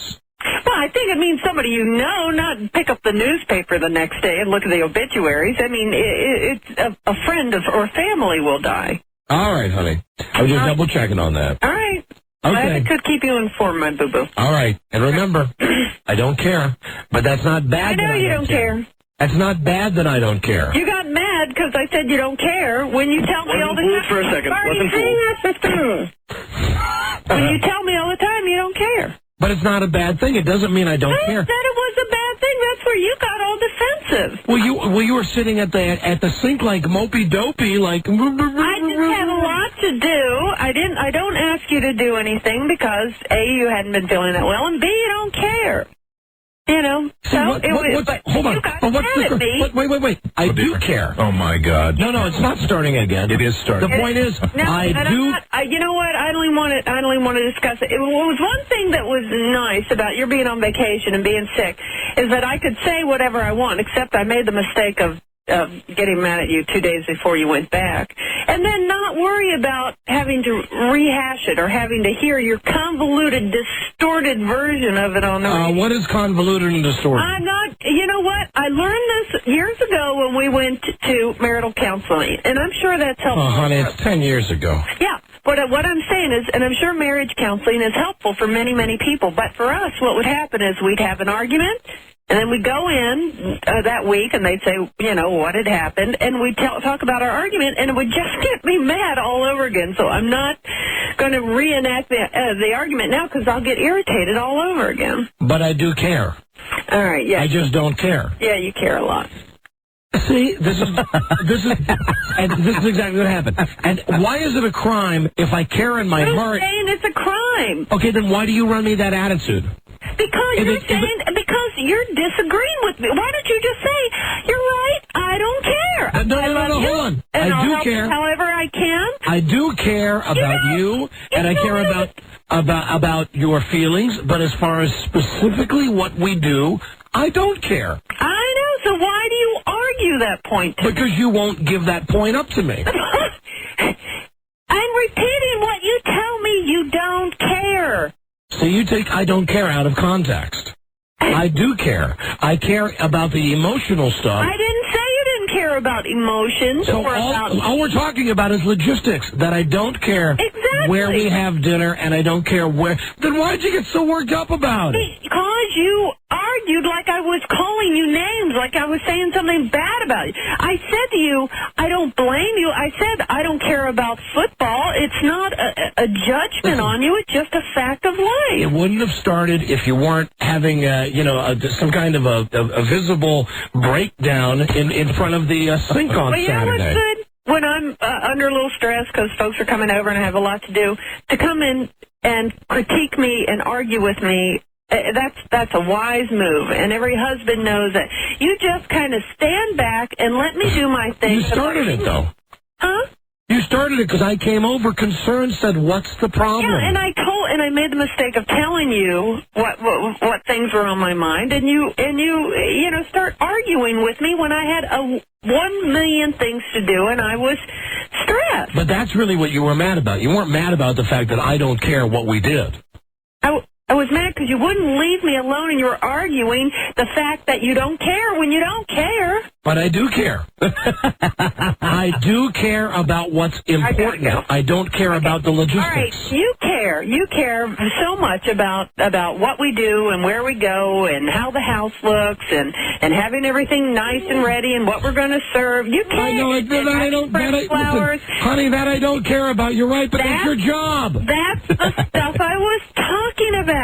Well, you've known I don't care about that. That's not a revelation after 20 years. I didn't say it was a revelation. You were arguing with me. I said, it's no big deal. I know you don't care. All right. But I do care. Oh, God. Hello? What? Okay. See, you just made me mad all over again for no good reason. Oh, come on. You're not really mad. Yes. Yes. Oh, yes. bull ass. Okay. All right. Okay. Have fun with your friends. Hey, I'll see you later. Honey, I know you're not mad. Play with the boys. We have spent way too much time together. Hang with your friends. Stay there at work. Enjoy. Fart. Look at each other's toes. Have a good time there. I'm sick of you. I mean, I love you, but I've seen you just a little too much. I've heard. I'm sorry that you were sick, and I love you, and I hate anything that happened to you. I'm tired of the kidney. I'm tired. Hey, hold on. Hold on. Like I told you tonight, I've lowballed that with you. I haven't spent a lot of time complaining to you. Okay, thank God. I have not spent any time complaining to you. Okay, well, have a good day at work, sweetie. I'll talk to you when you get home. All right. All right, goodbye. See that look on your face? How can I win? That's how I know that it's kind of real when you give me that look right there. I'm serious. You didn't approach the level you had before, but it was starting up again with that. That was exactly how it started the other day. Right. I do care. Pretending to care is not an option, right? Pretending to care about the stuff you really don't care. I know you care at the basic level, but pretending to care... No, we can't. You and I can't. I'm not telling you to do something. I can't do it myself. What am I going to do? I can't care about stuff that... neither one of us... You and I think that's an admirable quality. You and I have never been able to care about something we don't care about. I'm not supposed to care about the fact you got the flowers. Oh, beautiful flowers. Look at the flowers. The flowers. No one notices the flowers when people come over to the house. People come over to your house on New Year's Eve. You know what they want to do? Eat and get drunk. And they notice if there's like dog turd in the middle of the floor. Yeah, that they notice. So you got to keep that on to clean the dog poop up. That's it. Okay. That's it. Oh, except for I just want to say F Air Express. Airborne Express? Airborne Express. Oh, way to go. You had a bad experience with them. I had the worst experience. I've had a bad experience with them. Because obviously I was not able to get out of the house, in the hospital, so much, blah, blah, blah, blah, blah. I had to do a lot of my stuff for Christmas, for Freda specifically, online. Right. And there was something I ordered on December 13th. Should be there. Yep. Okay. Oh, Express. I mean, overnight air service. That's why it's called Airborne. Here's the deal with Airborne Express. This item was coming from Seattle, and I tracked it on their website. Right. I love it when you give salmon. It went from Seattle to Rockville, Maryland, in one day. All right. Rockville, Maryland is about 15 miles from the city I live in, Virginia. Do you know that package did not arrive at my home until December 27th?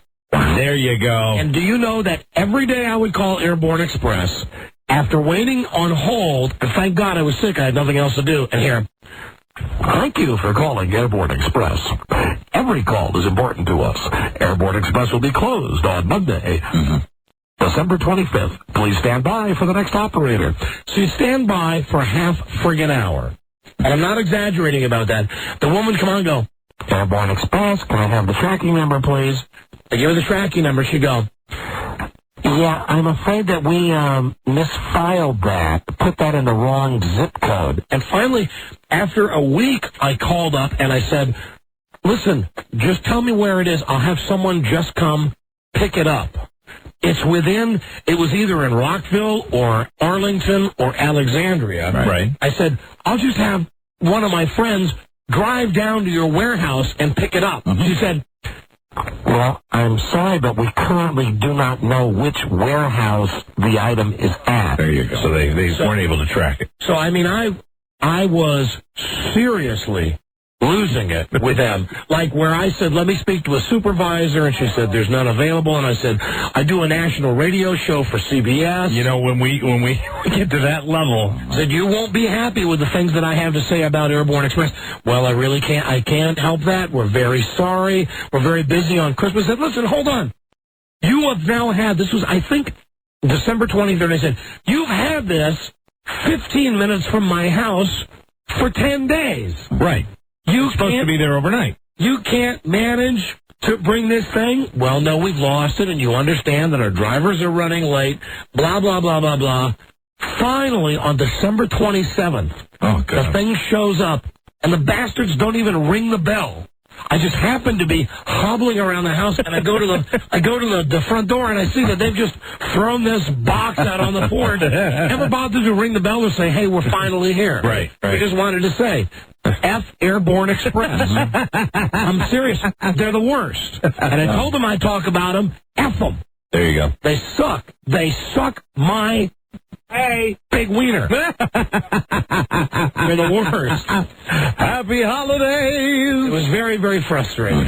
It was more than frustrating. Trying to track, because you know, I'm looking at the picture on the phone says, well, we show it in Rockville. I said, yeah, honey, I see that here on my computer. I see that it's in Rockville.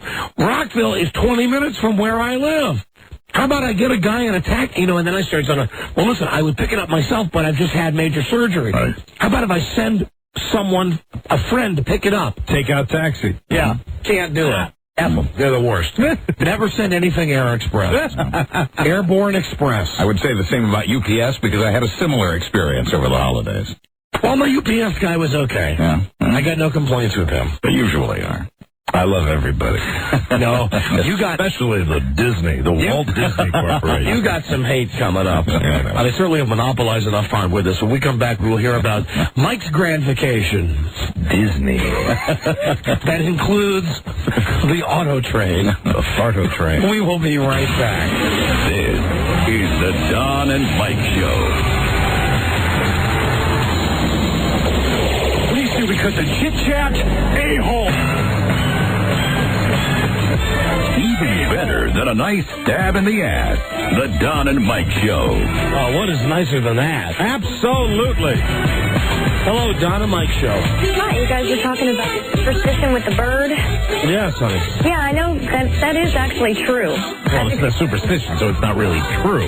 Well, I don't know. I never believed it myself, but when I worked in a factory about 10 years ago, Yeah? an older lady came in one morning. She was all upset, and I asked her what was wrong. She says, well, I found a bird in my house this morning. And I was like, well, why would that upset you? She says, because every time you see a bird in the house, someone dies. About 2 days later, her father-in-law passed away. And then with me, in 1997, I moved into a townhouse in Maryland. No one knew exactly how the bird got in the house. No, I never asked her how it got in. But in my house, I had a nest of birds that had built a nest up above the exhaust vent in my stove. So I woke up. I heard in certain freeways in California, now all over the country, if you give someone the bird, you can die. Yeah, that's true. I give a lot of people the bird. Well, what does that have to do with this? So you mean if the bird that flew into the house had left through the same door, who died wouldn't have died? I don't know, but in my case, it came in through the exhaust vent of my stove, and I chased it out through the French doors. Hey, you should have let it out the exhaust vent. Yeah, you should I didn't have know forced the bird out through the exhaust.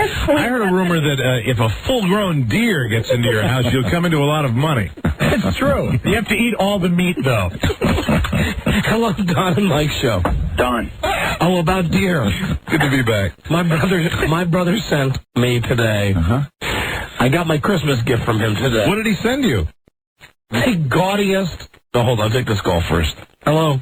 Don? Yes. I have some very sad news for you. Yeah. TV's Ray Walston has gone to his great reward. Mr. Hand. Mr. Hand died? Yes, today? You didn't break into that bulletin? No, I did not. Oh, that's word. That's Mr. Hand. It's Mr. Hand. I You know. were scooped by a listener. Don't start 2001 like that. What kind of a newsman are you, Buzz? That is a bad That's start. Buzz's story. I'm sorry. I'm giving Buzz credit for that one. If he had it, you were sitting on it, huh? Yes, that was going to be my big story It's tonight. going to be his lead. Buzz, in this modern age of up-to-the-minute information, You're right. You cannot sit on these stories. You're right.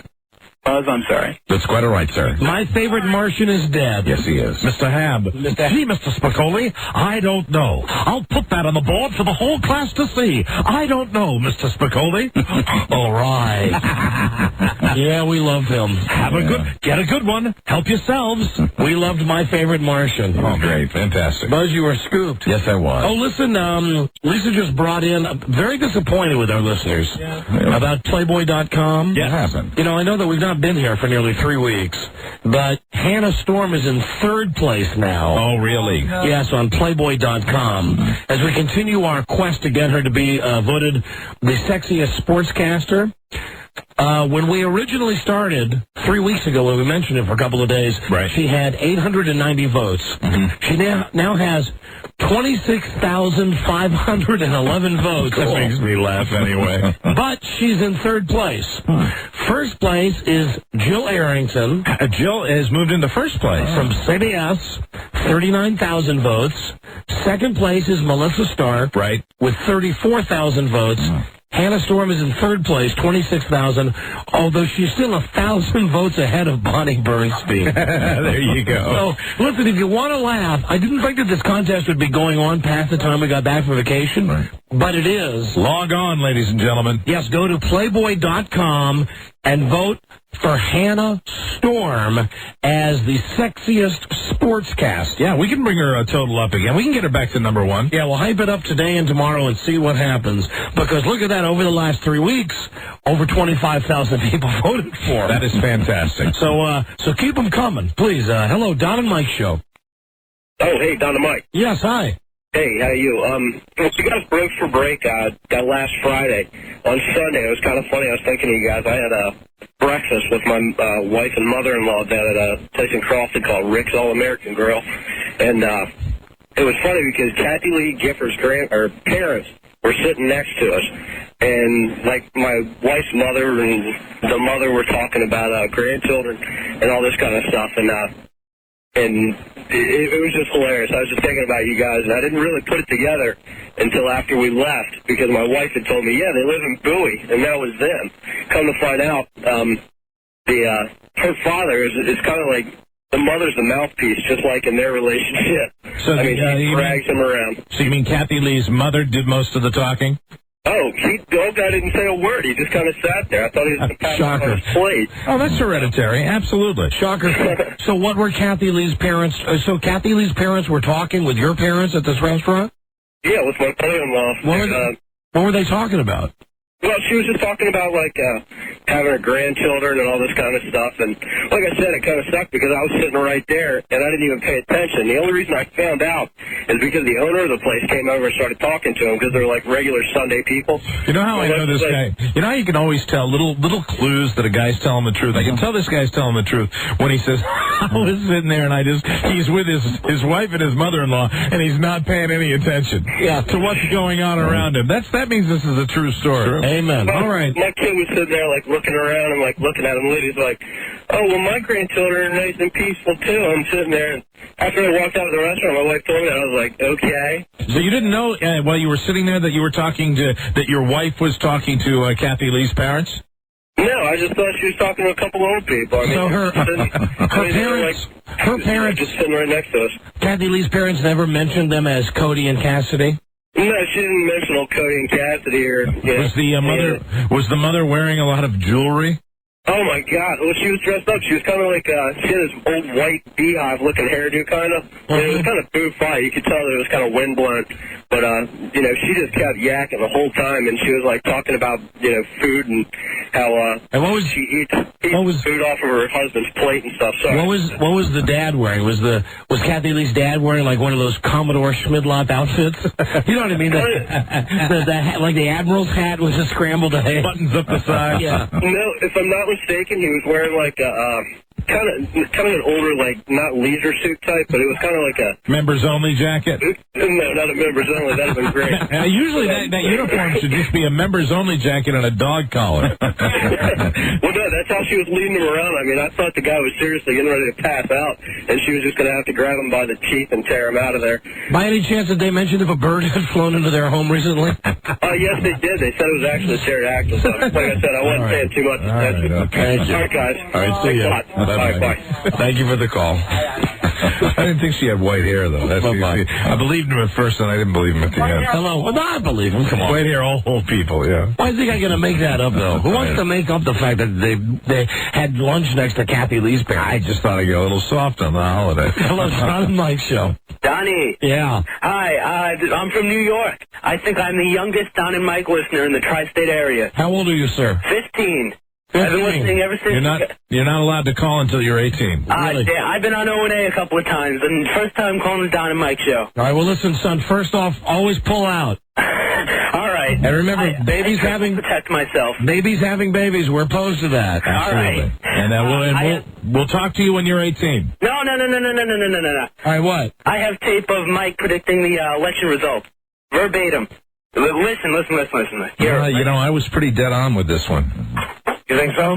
I do. Yeah, I do. I think the decision, no matter how long, I think the reason they're taking an extra day is to create the atmosphere of impartiality when, in fact, this is a purely partisan decision that will come down on the side of George W. Bush.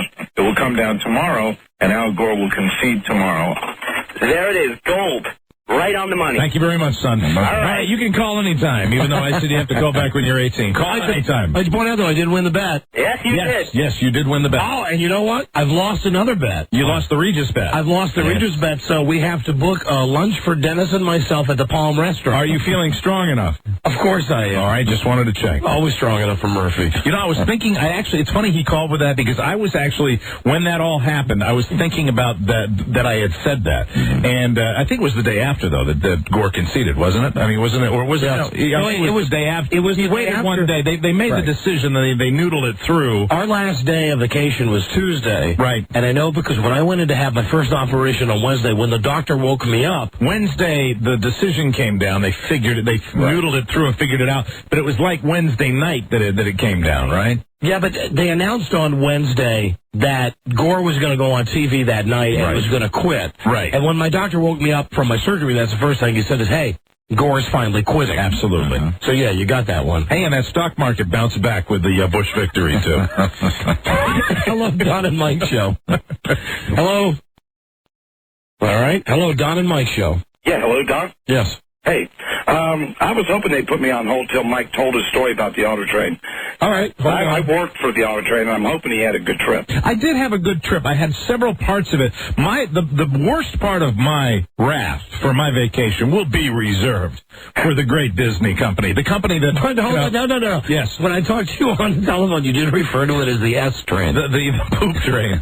There was a period of time. Now, I could start this now, but I mean, the auto train, there was a moment on the auto train. There were 2 moments on the auto train, 3 total. One involves me. So the real ones that I'm going to count are 2. One was my own doing, and I want to apologize to my entire family. Those sleeper cars, sir, are pretty close quarters when you do have gas, and that was my own fault. But there was at one point that on the train, and it was early in the going down there was a bit of an odor, and occasionally, do you ever have problems with the poopers on those trains?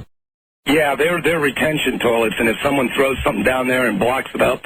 Well, I don't know. Ours was working. I heard that if one goes out, they all go out, and that scared me. I can't imagine more of a CF than getting on a train with your family. It's the greatest. To go for 8 hours, just so when you get off... It's not 8 hours, it's 14 hours. It's 14 hours. You get on this train, and I will do it again, and I will do it regularly. I will travel on this train regularly, because I swear to God, you know how I don't like to fly. But it's not just fear of flying. This is everything around airports and rent-a-cars and doing all that.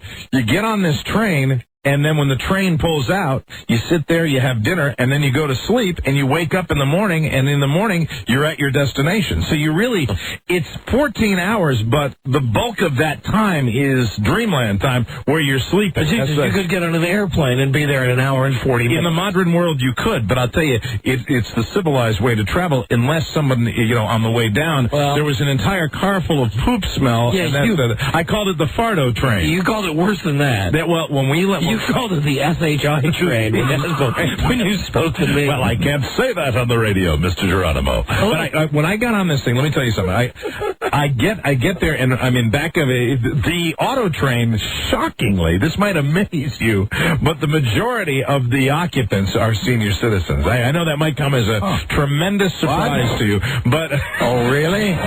There was gas passed when we were waiting in line to check in, and then after we got rolling right before... Don, baby, how's it going?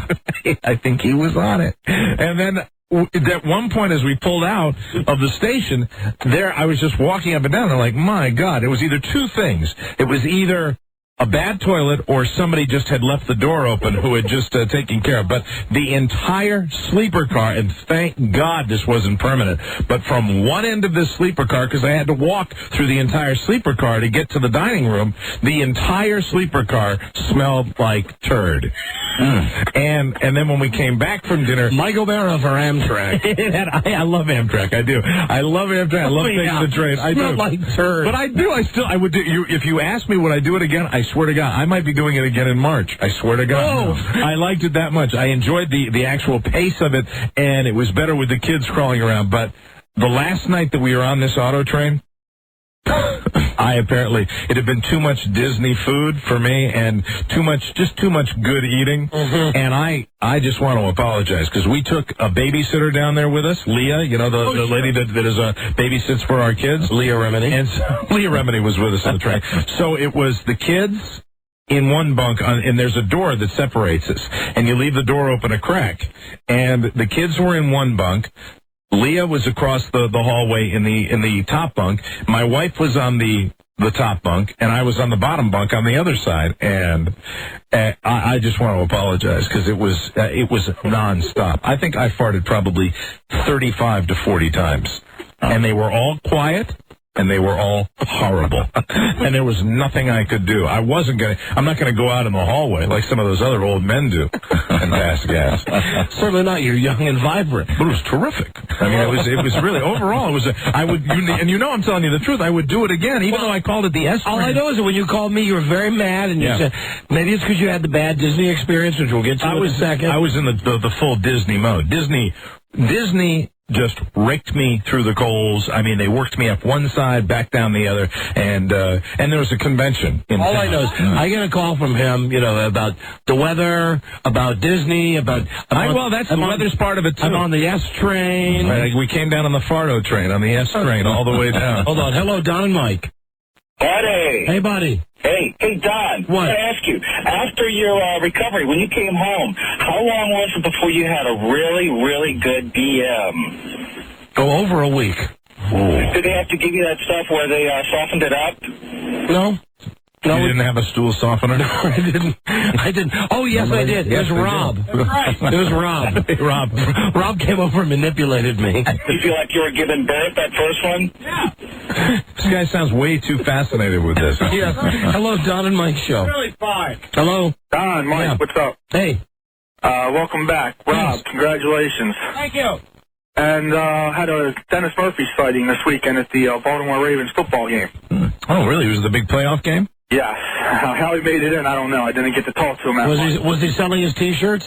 Didn't see him selling anything. He was in line for the urinal. Was he wearing a Ravens jersey? No. He was just wearing a overcoat, but he was taking a little bit too long. People behind him were getting impatient. They were ready to kick him out of the way. Wow, that's our Dennis. And his appearance, he had snot running down his nose. After he got out of line. Snot running down his nose. And we all sit there and we got this guy Murphy's up at the urinal. We say, throw him out the way. Come on now. Come on, Dennis. Finish your peeing. Hey, Hon, the Ravens are about to win their first playoff game. Oh, look, there's Johnny Unitas on the big screen. Hi there, Johnny, with your bad teeth. Nothing like Ravens football. Go, Ravens, go. I'll give it to the Ravens. Yeah. Give it to them. They love nothing more. The city of Baltimore loves nothing better than butt-effing the people of Washington, D.C. Absolutely. Way to go, Mr. Modell. That's a lot better than that little guy. They are giving us the anal probe right now. They are. The stories are just starting to come out now, and they're fun to read. They're fun to read about Baltimore. Who would have thought it'd be Baltimore with a chance of going to the Super Bowl and the Skins sitting on the sideline? You know what pisses me off? You read the Post today? They got all this coverage now with the Ravens. Yes. Like the Washington Post is going to be following the Ravens down to Nashville to play the Tennessee Titans. Yeah. And it's a back page stuff. Normally not the case for the Redskins this time of year. Yeah. It's beautiful. Hello, Hon. Ravens still got those helmets, though. Jesus. And those retarded uniforms that have, like, the Maryland State flag on the side of them. Come on now. You know, why put just some NASCAR sponsors on them? But they're kicking ass, and the Redskins suck. Oh, and the fantasy football. I got to tell you about the fantasy football. You went to the Super Bowl in our fantasy football league. Yes, I go all the way to the Super Bowl. And who do I get to play against? Mr. I don't care, Charlie Broyhill. And Broyhill, hey, I don't care whatever happens. I don't care. He beat me by 100 points in our Super Bowl. Oh, my God. How much money does he win in our league? Like $1,000. Oh, my God. Yeah. After all year. The son of a bitch. He picks up Pittsburgh's defense on the last game of the year. No keepers next year, right? We're going to vote on it.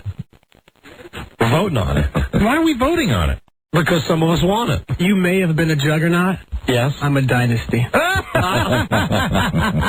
you don't care, right? No. No, I do care about winning the championship. I don't care about the regular season. Kurt Warner coming on strong at the end of the season. Oh, Kurt Warner. Kurt Warner's a homo. Would you keep Kurt Warner next year? Yes.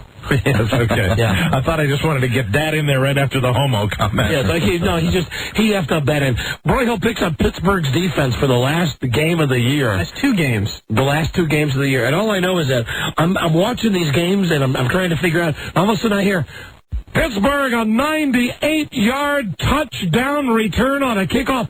Pittsburgh returns an interception, 68 yards. Meanwhile, Kurt Warner's playing like a retarded guy out there. Right. And then gets a concussion. There you go. Yeah, got knocked out of his game, so he got killed. So we're voting, for those of us that didn't play in the Super Bowl, we're voting on the Keeper League. This was the second year you and I played in the Super Bowl. Yes, it was. Yeah, all the more reason that the Keeper League thing should be abandoned. I think to give the rest of it. It's called parity, gentlemen. We should have a little parity in the league. I would put it up to a vote. Sure, we'll play in the Super Bowl next year. Yeah, I'm for that. I'm for that. Really, ask Jeff what we're going to do about that. Well. Oh, you remember when before the vacation, I said I'd be real prepared for fantasy next year? Nah. No. Changed my mind on the vacation. Same old guy. Thank you. Hey, listen, let's try to give away $500, and then we'll hear about Mike on the S train, and Mike down in S World. Now, there you go. Esney World. Phone number 877-365-3636. I don't know if you heard our brand new contest. It's a secret song. It's worth $500. I like Amtrak. I don't like business. You call now. Be the 100th caller. Good luck. This is the Don and Mike Show. Folks, can you hear me, folks? Listen to me, Anthony. I got your head in a vice. I'll squash your head like a grapefruit if you don't give me a name. Don't make me have to do this, please. Come on. Don't make me be a bad guy. Come on. You mother. You believe this? 2 days a night. Me, you mother. My mother. But you help me. Mother. You, huh? Oh, God. Give me the name. Charlie M. Charlie M? Charlie M. Charlie M? You make me pop your eye out of your head to protect that piece of Charlie M? You dumb mother. Joey. You mother. You. Frankie. Do him a favor.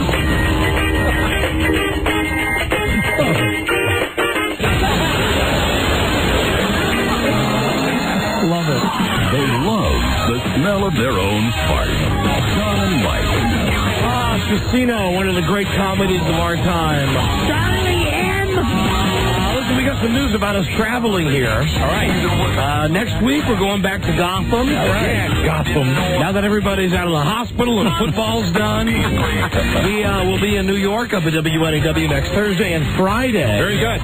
Doing special New York shows. Cool. And I believe that this will be the time that I'm going to probably stay up late on Thursday night and go in and be with Ron and Fez. Oh, cool. Right? Hey! And see what that thing is all about. Well, what we'll do is we'll prep you for that. With this makeup. Yes, I know what you mean by prep. Very good. Also, we have our Super Bowl show coming live the last Friday of the month. Super Bowl Friday will be live from Miami with all of the usual participants. Tampa, right? Yes, Tampa. I say Miami. Yeah, you're right. Yep. Live from Tampa Bay. Also very soon giving away a vacation to Jamaica, maybe 2 vacations. I know at least one we're giving away, and we're working on the itinerary now for the 2001 Las Vegas style show schedule. Good. 2001 will be the year of the Las Vegas style show. Of course, we're going to be doing shows in D.C. and Baltimore. We also have already got dates for Reno, Nevada. Yeah. Ocean City, Maryland. All right. Sacramento, California, and Portland, Oregon. Very good. And yes, New York City. New York City. So we are going to be all over the place. And it all starts next week. We do our live thing from New York. Good. And then down to Tampa Bay for the Super Bowl. And then off to, Jesus, I don't know. I think it's Reno first that we got to go for a Las Vegas-style show. Now, they deserve it, especially after all the help they gave our friend. Hello, Don and Mike Show. I am caller 100. Yes, you are. And what's your name, my friend? Justin from Reno. Justin? Oh, you were just speaking of Reno. Yeah, very nice. Beautiful Reno, KPLY. That's our affiliate. Hey, are they running commercials that were coming out there? They were just running commercials, yeah. Are they running commercials saying that we're coming to Reno? Yes. Did they tell you when? No, they were telling us that it was still a secret and they didn't know when, but they have commercials, but I don't know when the day is. Yeah, you want to know how much of a secret it is? We don't know either. Well, we'll figure it out, and I think the good news is we're planning on coming out there. Oh, yeah, perfect. I think that's the order. I think it's Reno, then Ocean City, and Sacramento. I know when we're going to Sacramento that this time we're doing the Las Vegas-style show from Arco Arena. Okay. Where the Kings play. That place that holds 18,000 people. Very good. And I think they also have a giant arena for us in Portland, Oregon. Excellent. Cool. And New York, I don't know. I don't know. Somewhere on the island, I think they're going to book us in New York. Long Island, baby. All right, here you go. You've won 25 Durex condoms. Oh, that reminds me. I was so mad last week. I've let it go now. Right. Of course, everybody listening to us in New York, you're loving the fact that you got a foot of goddamn snow. But oh, yeah. You know what? We need to We need to vent about this. Yeah, I'm going to. Because really, you know what? Seriously, I was thinking what we should do. We should really, this winter, because it's official now. I mean, winter has begun. We should keep detailed records of all of the Washington, D.C. forecasters. Because they all punted this. Listen what they did. Started a week in advance. Yes, a week in advance saying we're going to get a major snowstorm. We go to bed the night before the snow is supposed to hit, Friday night into Saturday morning. Yeah, they're beginning the slight hedge dance, but they're still calling for 3 to 6 inches, most of them. And they said if the snow moves just 10 miles inland, we could get like a foot or more. A foot of snow. Right. Okay? Wake up on Saturday morning. Not only is there no snow, it's friggin' sunny outside. It's sunny, okay? It is sunny. I turn on the TV, and I see the weathermen. No remorse. And Mike, bingo. None. I don't see any of them saying, right, I'm sorry, I effed it up. They have the gall, the unmitigated gall, to just ignore it. To laugh about it. Right, exactly. I saw the guy on Channel 7 say, I know that some kids are going to be very unhappy with me today, but we dodged a giant bullet. Let me show you some video of New York. Look at this. New York digging out of 12 inches of beautiful snow. And this is so they can do all the lazy, same old crap that they do with every snowstorm. Put the damn truck down next to the food store to interview all the idiots that are going, hey, I want to be prepared. And don't forget about they got to have the reporter out at the truck place where they got the big salts, piles of salt. Exactly. Okay. And someone has to get me tape of this, because on Channel 4, the NBC station, they got this guy Bob Ryan. I would like to take the golden shovel and beat Bob Ryan over the head with it. I mean, I really would. I'd like to over and over and over, and it wouldn't be a golden shovel, right? Because it naturally was gold. It would be a golden shovel because I would take a leak on it, and then I would beat his ass with the shovel. He's got this contest that if you correctly predict the first inch of snow we get in D.C., he'll come to your house with a golden snow shovel and he'll dig you out. Yeah, and they're still running the promos, for all their weather teams and all these guys. He's the biggest one. He's the biggest fearmonger going. Absolutely. I hear this. And somebody here, please, I hope to God you have tape of this. On Saturday morning, I'm watching Channel 4, and they say, well, as Bob Ryan predicted last night on the 11 o'clock forecast, the snow missed us. And I'm thinking... I watched Bob Ryan at 6 o'clock. I watched Bob Ryan at 6, and he didn't mention anything about that. No. And if Bob Ryan had gotten on at 11 o'clock on Friday night before a major snowstorm and said it's not going to arrive... Bob Ryan has a technique done when he's giving the forecast that he will basically, within his forecast, incorporate anywhere from sunny and 80 degrees to a foot of snow. Oh, yeah. He'll do it in his Bob Ryan speak. If you ever notice when he gives a forecast, he does not speak in what we would consider to be normal sentences. What he does is he speaks in these jumbled sentence fragments, and he has manufactured this language, created an art form so he can tell you what's going on without telling you anything. And the effort's got almanacs at giant food store. Yeah, he's a star. The guy doesn't know weather from a hole in his ass. They pose like one of those NBC shows, with all their arms folded like they're big tough guys. So what I want a tape of Bob Ryan last Friday night saying, we're not going to get the snow. And he'll wake up, what it should be is you'll see sunshine tomorrow morning. Because I woke up, you woke up, we all woke up around the Washington, D.C. area to sunshine. We were pissed. And this is after a week of hype, you would not believe that we were going to get a blizzard. Same in Baltimore. And furthermore, here's what else I want to see. Baltimore has a right to be even more angry. Because they've got, especially like Channel 4, where they've got 5 weather guys. Right. There's a chick and there's 4 girls. Here's what I want to see. On the day when they're building up to the snowstorm, that never happens. They start with, Victoria Jackson or whatever this girl's name is. She sets it up and she says, but let's go for the specifics to Storm Center 4 with Bob Ryan. And he's sitting there with his big goddamn telestrator. The next day, when it's time to eat the S sandwich... Right. They put on Burger Jeff. Okay? Here's what I'm saying. Tom Curine. Now, if we had, in fact, gotten a foot of snow... Bob would be there. Bob Ryan would be there. What I'm saying to these weathermen is, if you're going to put your nuts on the line, when you F up the forecast, come in the next day, stand up like a man, or in the case of Top or Shut, stand up on a couple of phone books, stand up and say, guess what? Right. I effed it up. Don't send in your underlings. Sure, and don't gloss over it with a quick chuckle and then show us videotape of a city where we don't live. Yeah, of New York City getting a foot of snow. Please, I was so mad on Saturday. I was just as mad. I was extremely angry because they were calling for 6 inches of snow, said it would be the worst snowstorm on the East Coast in 5 years. Right. So not out of a bread, milk, toilet paper panic, but because I had a big grocery store run to make anyway. Right. I went on Friday.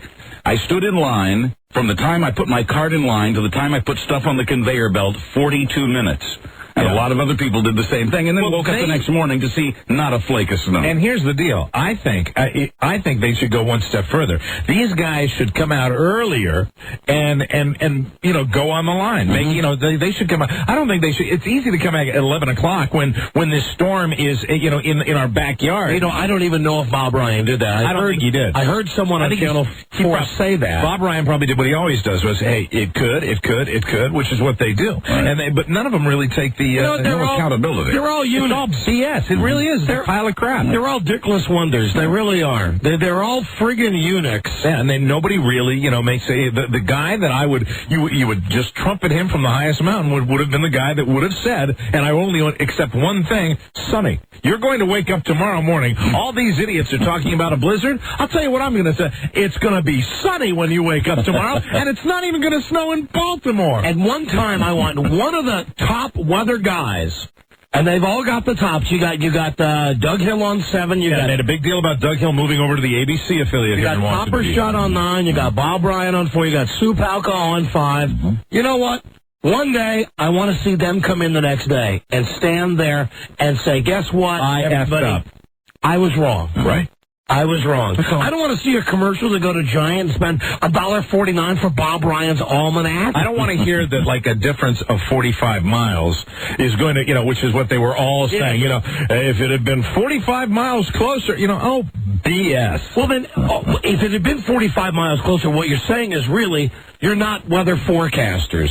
So don't paint yourself as weather forecasters. Why not put on gypsy costumes and come out and look at it in a crystal ball and say, hey, you know what? I don't know, but I'm going to guess right now. I think it might snow tomorrow. And I'm just putting in a request. It will not be heard by these TV news directors, but keep the people away from the supermarkets. Don't report that. It is not You know what else? news. Hold on. I don't need them to be at Lowe's or Home Depot either. Right. No, I don't want them anywhere. I don't want them down by the salt truck. It's not news. You're not reporting. You're not telling us anything we don't already know that we haven't seen hundreds of thousands of times. Just like putting somebody at the airport on the Wednesday before Thanksgiving. And furthermore, to just end this diatribe, but this much called for diatribe, I want to say that after we didn't get the snow, I'm watching on the DirecTV, I'm watching the New York station, WNBC. And I see that they got a foot of goddamn snow in New York. You know what Giuliani did? 10 hours later, people are driving around. There's no problems. Partying for New Year's Eve. They got the Dick Clark got the ball coming down. Right. I mean, if, God forbid, we had gotten a foot of snow in D.C., Mike and I would have had to be helicoptered into the station today, 3 days later, to do the show. That's right. Not only did we not get the snow, and do they not apologize, but in New York, they get the snow, and boom, boom, boom, they clean it up. They did a great job in New York. And you got to like Giuliani. You got to like it. He has the big super deluxe press conference. He makes it an event. He makes doing his job an event. But as long as he's doing his job, you can make it all the event you want. And when it was over, he took the city workers cookies for doing such a good job. Yeah, there you go. Except I saw him on TV today. He's pissed at the Port Authority. He said the Port Authority didn't do as good as they did in Manhattan. Oh, really? Yeah, he's mad about that. That's good. All right. Well, he has a right. You know what you should be mad about? I know you're not mayor of Washington, D.C., Mayor Giuliani. You've been in New York enough times to know that you drive by that Port Authority, sunny and 75 degrees, you're still not going to move. But listen, Mayor Giuliani, you should be upset about the weather forecasters here in Washington, D.C. I know it's a little out of your jurisdiction. Right. Right. But I'm telling you, they're eunuchs. We're going to go down to Nanny Numbnuts, who's down outside the Giant Food. Well, people are stocking up, but they inform me here of the store that they still got plenty of supplies on the shelves, which is really, what is this reporter doing for me? What he's doing is he's making sure that some other mook is going to drive down there and clean out the store so that when I want to pick up something after the hype's over, that everything's gone. That's right. And just once, I want one of these genitalless wonders to come on television with their smooth crotches, and I want them to pull down their pants and show that they're eunuchs, and I want them to say, "Hi, my name is Doug Hill. I get paid $1 million a year to forecast the weather. Guess what? I effed up."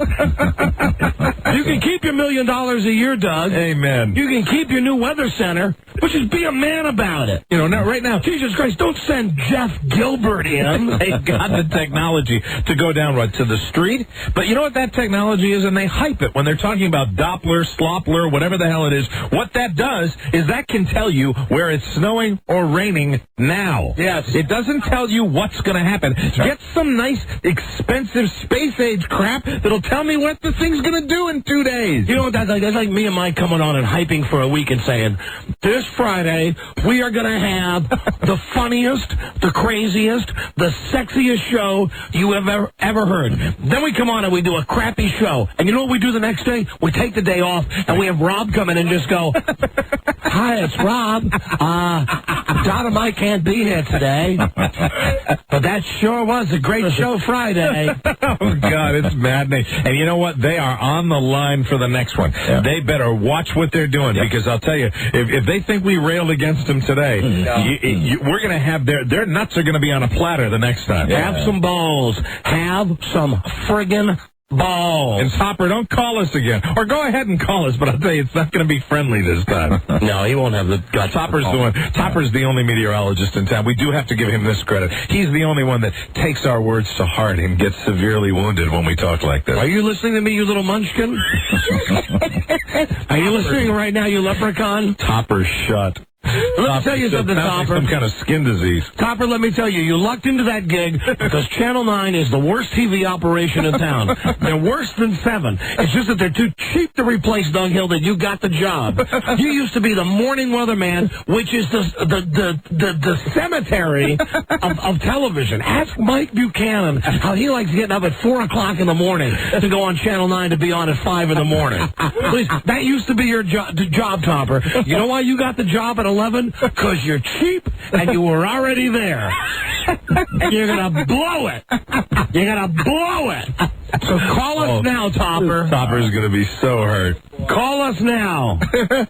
You little Billy Barty. And you know what? I think they ought to have... God rest his soul. They ought to have a moratorium on the promos. But they're still running the hell out of them as though they've done something correct. You know, say, we were there. We were on the front lines. Our Storm Center 4, or whatever the hell it's called, we are on the front lines, and we'll be there for you. First with what? First with a pile of useless BS. Right. So, Topper, put your elevator shoes on. How about some babes? Climb up on top of J.C. Hayward's wig. Be a man tonight. Stand up on the Channel 9 Nitwitness News set. Thanks, Topper. I'm J.C. Hayward. I guarantee people respect you more. You stand up tonight and go, I'm Topper Shut. Make it like an AA meeting. Right. Hi, everybody. I'm up. I'm Topper Shut. I don't know dick about the weather. Hi, Topper. Hi, Topper. Hi, Topper. Hi, Topper. You know, but don't you think really what would be solved would be, Doug Hill, God love him. Bob Ryan, fine. Get us some, bring in some babes. Yeah. Bring in some women like some women. Why can't there be any innovation in television? You have Sue Palka, and I'm tired of hearing how hot Sue Palka is. Listen, please. Sue Palka is one chromosome away from being a man. There's nothing hot. There's nothing hot about Sue Palka. Jesus. She's a linebacker, for God's sake. I was going to say, you know what? You put her in a uniform. You put her next to Ray Lewis of the Ravens. I defy you to tell me which one is Sue Palka, which one is Ray Lewis. Oh, I think I could. I don't think you could, Buzz. You give her that bandana. You put some of the eye black under her eyes. Now you're cheating. What is the one local station of all of them? And I'm talking about the big ones, okay? Fox, NBC, CBS, ABC. Which is the one that's really bringing up the rear? Is it 9 now? 9 is the worst. Well, see, the problem is 9 would never do anything innovative. But I was thinking that the one that's bringing up the rear ought to get really just go Totally screwy. Completely nuts. Nine just brought that Indian girl with the Peter Pan haircut. And she sucks. Gardine Virginja. Whatever it is. What's her name? Dinza. What's her name? Gervier Dinza. God bless you. Please, honey, listen, first thing, grow your hair out, okay? There we go. There's a chance. Partly cloudy with a chance of flurries. First off, women in this country, we like them to be women. Look a little feminine. Okay, grow your hair out, please. Her hair can look like Charlie Broyhill's hair. It does. It really does. Hi, Charlie. This is a little nicer, actually. You're forgetting about your true hottie. Who? The other sister. Who? Barbara Harrison. Oh. Well, now, she doesn't count because she's an anchor. Yeah, she has to work with that Joe Krebs. fossil Joe Krebs every day. That one on 9 is an anchor, too. She doesn't do weather. No, she has no, you're right, you're right. But she has that TV technique, where they look at the person that's reading the news, then they look back at the camera, and it's just, oh, shut up. Yeah, Barbara Harrison's nothing to look at. Come on, what if we really just got... The other sister went, that's because she's like half white and half black? Is that what she... No, from the movie. No, the movie. I thought you were playing the race card. You're playing the retard card. Yeah, I mean the other sister. You know what I mean. Yes. Because she's like a mulatto, right? I don't know. I have no idea. Isn't that right? I don't know. I have no idea, but he was doing I think Barbara Harrison is half black and half white. I am not sure, nor do I care. I have no idea. I know that Joe Krebs was originally a Siamese twin. That's the only thing I know about Channel 4. Well, you just get their freaking act together. Well, I think really, why can't we just do something totally innovative and bring in some real, turbo hotties? Yeah. I mean, really, bring some of the Redskinettes in and have them do the weather. They're going to be wrong anyway. To do weather on there, pull someone like that in. That's right. It's like, listen, I'm not really sure what the forecast is, and I don't know whether we're going to get a foot of snow or it's going to be sunny tomorrow, but take a look at these. There you go. Yeah, listen. And then you can still pixelate them. You can still obscure them. But make it actually topless. Yes. That'd be great. Hey, and on that Fox show on Sunday, listen, I know they only had one game, but it was going to be called in Philly. Where was the weather hoe? Barbary. She wasn't there. They had the funny guy on, but they didn't have her on. You gotta. I like my TNA during my Fox NFL Sunday. Right, absolutely. I just think more of that, and really the station that's bringing up there, but they won't. Not with old Gordon Peterson over there. Channel put something on. Gordon Peterson making in his pants every night, sometime during the 11 o'clock. Yeah, but you'll get pancakes. Yeah, but with Frank Herzog. Right. And poor Jess Atkinson. Jesus Christ. Jess Atkinson. I mean, really. I like Jess. He's a friend of mine, but I'm just waiting for his testicles to drop. Jesus, they gave him 30 seconds for the sports. I know. On Channel 9. 30 freaking seconds. I got Frank Herzog, the play-by-play voice of the Redskins. On Friday morning, he puts on a goddamn chef hat. He comes out of this griddle and makes pancakes. How can you look yourself in the mirror in the morning, Frank? I love Jess. I just wish they'd run him through one of those processors. So it'd be like, so it would be Jess talking like Jess normally talks, but then what would be coming out would be, here's what the Caps do. I really think, thanks a lot. Thanks, Gordon. And listen, it's not like the competition down here for sports is unbeatable either. I mean, you got George Gimple and his Sun in Cream on Channel 4. And you've got you think it's Sun in Cream, or do you think he actually goes to the bed? You think he goes to the tanning bed? No, it's Cream. And you got Rennie Knott on Channel 7, who I like. Yeah, Rennie's good. In fact, I partied with him. You remember when I did that Redskins game? I did play-by-play at a Redskins game down in Tampa Bay at the hotel bar. At 2 o'clock in the morning, Rennie Knott was running around with a $100 bill taped to his forehead. There you go, Rennie. Good man, Rennie Knott. Drunk out of his mind. Fun guy. Hey, how you doing? Big into hugs. Are you still there? I am still here. Hey, that's tremendous perseverance. Yeah, that was quite a rave we did. I think this man's been here from the beginning of the rave out. You're calling for the contest, right? I am calling for the contest. Oh, well, hold on a second. Okay? Forgot about me. Jesus, I'm sorry. Hold on. Well, you don't know how frustrating it is to live in D.C., where for a week they stroke you and stroke you and stroke you. They create a frenzy. They create an unbelievable frenzy. And no one else calls them on it. We're the only ones that call them on it. And I just want to get this off my chest once and for all. This entire grocery store issue, okay? If we get a foot of snow, it's like you're going to starve to death if you don't make it to the grocery store. Your desire for cow's milk is so strong that you won't be able to last maybe the 12 or 13 hours it would take for you to get out of your home, you stupid butts. If you want to know a true explanation of how stupid these people are, my mom is a teller at a Safeway. And one time a family came in, same family always came in as soon as weather was called to stock up on everything. It's ludicrous. It's a completely fabricated. It's not their fault. It's the media. And I'll tell you something. It is the media's fault. They've created this. We started this in this town 15 years ago, and nobody gives us credit. BMTP. Right. Bread, milk, toilet paper. Yeah, like people have to run around stuffing loaves of bread into their mouth while they're drinking like a big goblet of milk and effing in their pants. Generating a big dump. Yeah, the French toast. You know, sitting there just going, I need more bread, but I have to wash it down with milk as the poop runs down my leg. Can you hold on, please? Me? Yeah. Yeah, of course. Right, because you got to play the game for $500. Oh, man, it feels good to be back. Hold on. We'll be right back. Sorry about that. This is the Don and Mike Show.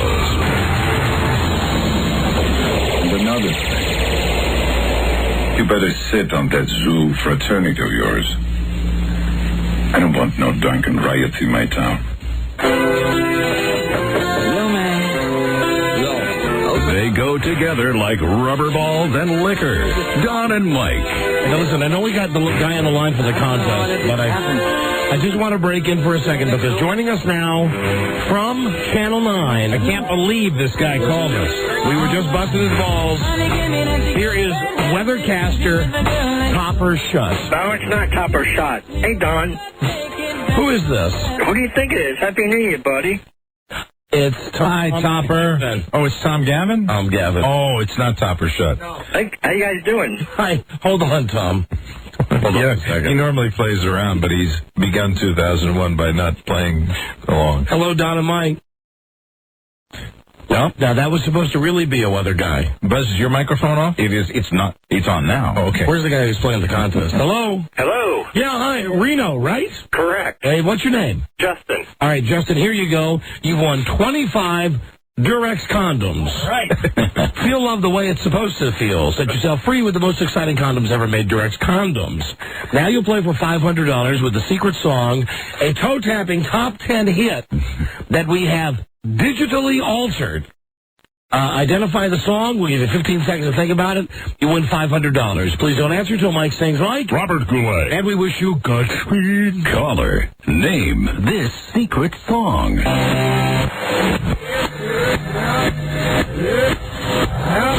Well, there it is. Seems so easy. As Alex Trebek says, it seems so easy. And the when you have the answer. are in my favor. Hold on, your timing got a little screwed up because you were writing something down. You think you got it? I spelled it wrong, too, but, Huh? Rewriting it now. Mike's writing down his answer. Hold on. let me write it down. Hold on. Before he does, I'm sorry, but I really think I have it. You think so? Wow. I'm still stumped. So's Dennis. All right, let me see. Oh, simply irresistible. No. Oh, okay. It is not. But you, my friend, you can win $500 if you can identify that secret song now. Is that everybody's favorite? Who let the dogs out? Oh, we're sorry. No, it's not. Although, it's one that we had. Right. We were going to go with it. We thought it was too identifiable. Right. Yeah. Thank you, my friend. Thank you. And don't forget that every guess is a clue for you. And all you audiophiles at home, good luck taping it. Okay? We've digitally altered it. Ah. Okay, because we already had the thought that if we just did a song backwards, Then people would spin it around. right, someone would tape it and then just... I really thought I had it then. What was going on? Nope. Hello, Don and Mike. Oh, Tom. Hi, Tom. Hey, Mike. Hey, Don. Hey, guys. Hi, Tommy. Guess who I saw at Safeway at Chesterbrook? Who? Bob A. You did? Did you speak? Yeah. Did you speak to him? Yes, I did. He speak to me. He speak to you? Yeah, I told him, congratulations on his new baby. He said, all right. Good. How do you spell baby? B-A-B-B-Y. Very close. Hey, Tom? So did you get a chance to see the baby? No. Yeah, Tom, I was wondering, do you babysit? a little. Because I was wondering, sometimes Carrie and I want to go out. If you could keep the baby, that'd be great. Rob was telling me he wanted somebody extra responsible, Right. while the child is an infant. Yeah, I do sometimes. And both of you could play with Alphabet. How do you? Yeah, I bring Alphabet over with her. How do you spell babysit? BABBYSAT. Babysat. Correct. You're so right, Tom. That could be a new game show. All right, well, Tom, thanks for the check-in. What? T-shirts are coming out soon. Your T-shirts from your website? Yeah, the T-shirts are coming out. And I got a question. Yes. Coming out. Can I put WJFK on the T-shirt, Don? Probably rather you don't. I don't mind if you put Don and Mike show. Okay. But I think if you put WJFK, then most likely they'll come after you and try to get some money from you. Put Don and Mike show on, is that all right? Yeah, Mike and I got no problem with that. Yeah, Don and Mike show. And put any other logo you want to put on there. Nabisco, anything. All right, Tom. Come on, guys. How was your New Year, Don? It was great. Tom, how do you spell logo? L-O-G-O. Very close. Hey, fantastic. How about Lego? L-O-G-O. And how about Ego? A-G-O. A go. You're my guy. You're my man. Thank you, Tom. Everybody's out there listening. Website's up. T-shirts are coming out. TomGavin.com. Yep. All right. Out there listening, go do it right now. All right. Thank you. Roar, roar. Yeah. Bye, Tom the Monster. Bye-bye. Hope his New Year's was good. Hello, Don and Mike show. Hello? Yeah, hi. I was calling for Don and Mike. Yes, we're here. Hello. Hi, I was calling for the 100. Oh, we did that. Come on, get out of here. Hello, Don and Mike show. Hello, Don. Yes, and Mike. Hey, Don and Mike. Hey, how you doing? We're doing great, thanks. Hey, listen, I got a little riddle for you. Oh, we love a good riddle. All right, here we go. She's got a great ass. She married an ass, and I had dinner last night with her at McCooney's in Sacramento. She's got a great ass. She married an ass, and I had dinner last night with her at McCooney's in Sacramento. This is tough for me to figure out. Where's our Joker music? Rob, where's that dun dun dun dun dun dun? She has a nice ass. She married an ass, and you had dinner with her. I don't know, who is it? Grant Napier's wife. Oh, come on. Hello, Don and Mike show. Hello? You know, I was thinking he's talking about a real celebrity. Yeah, absolutely. Not a disc jockey. Oh, shit, but whoever it was married an ass. Hello? Don and Mike. Yeah. Hey, welcome back, guys. Thanks. Hey, I heard a crazy rumor over the weekend. I was at a friend's house. Did G. Gordon Liddy split with his wife? I know he talks highly about her all the time. Oh, my God, I don't think so. I don't think so either. I know it's it sounded crazy. We were telling the guy he was nuts and everything. He said he was dating, split with his wife, and he was dating a girl that lived in like Bel Air, Maryland, and who was like 35, and she was from the Stacked and Packed calendar. I've heard nothing about that. Now, I don't know. If it's true, it's news to us.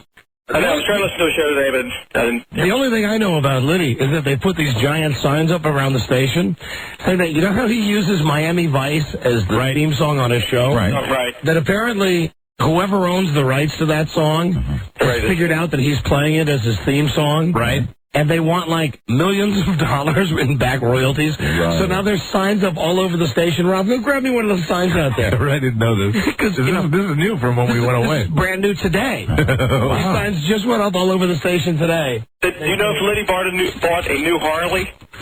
Listen, you're asking me personal questions about G. Gordon Liddy that I don't know. I see the man every day. I say hello to him. We talk about our love of George Bush, and that's it. Right. But here's the sign that says, note, there must be no Miami Vice played during the Liddy show.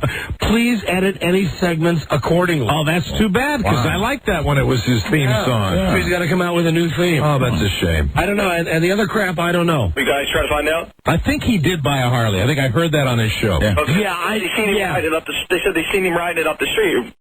Listen, why don't you be the big man and ask him these tough questions yourself? I tried to call in. I couldn't get through. All right, thank you. All right, Don, Mike. Bye-bye. I'm not going to get shot. I'm not going to go ask G. Gordon Liddy if he's split with his wife. No way. Jesus. Come on. Hello, Don and Mike show. Don and Mike, how's it going? I'd be afraid to split with Liddy's wife. I think I saw his wife riding a Harley. She would kick ass. She has the guns. Yes.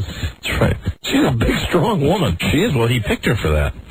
So right? she could give him big sons. So she could, listen, that's not a joke. It's the truth. He said that seriously. Not only is she a big, strong woman, but she's good at math. Yes, she That is. was in Will. That's why she was chosen. And kind of a shocker that during our genetic engineering segment, old Rob Hay jumped to the floor. That's the only part of Will that I've read, but I've read it over and I over understand. and over again. Hello, Don Mike. Brilliant thinking. Yeah. Welcome to my world. Oh, it's this guy. Hey, welcome back, guys. Thank you.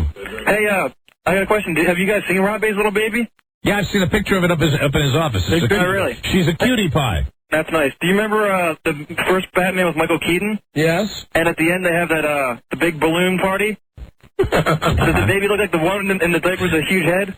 Yes, dead ringer. Hello, Don and Mike show. Man. Oh, yo, what's up, Don and Mike? Yo, who's this? They're the nigga, baby. Hey, Ben. How you doing, Ben? Happy New Year to you. Yeah, right back at you, man. Yeah. Carter with you guys, man. Hey, they cut your guys' ass up so bad here in Baltimore, man. Why? They had college football on. You ever heard $12 of Shalom, Baltimore? Now, listen, I want to tell you something. That station in Baltimore is a disgrace.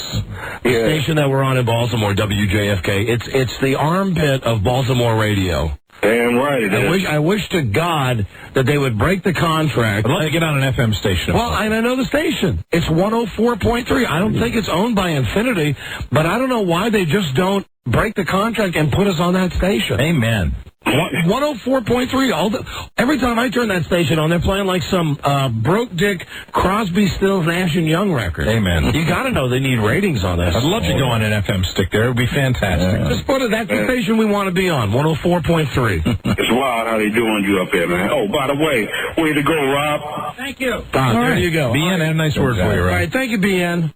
No.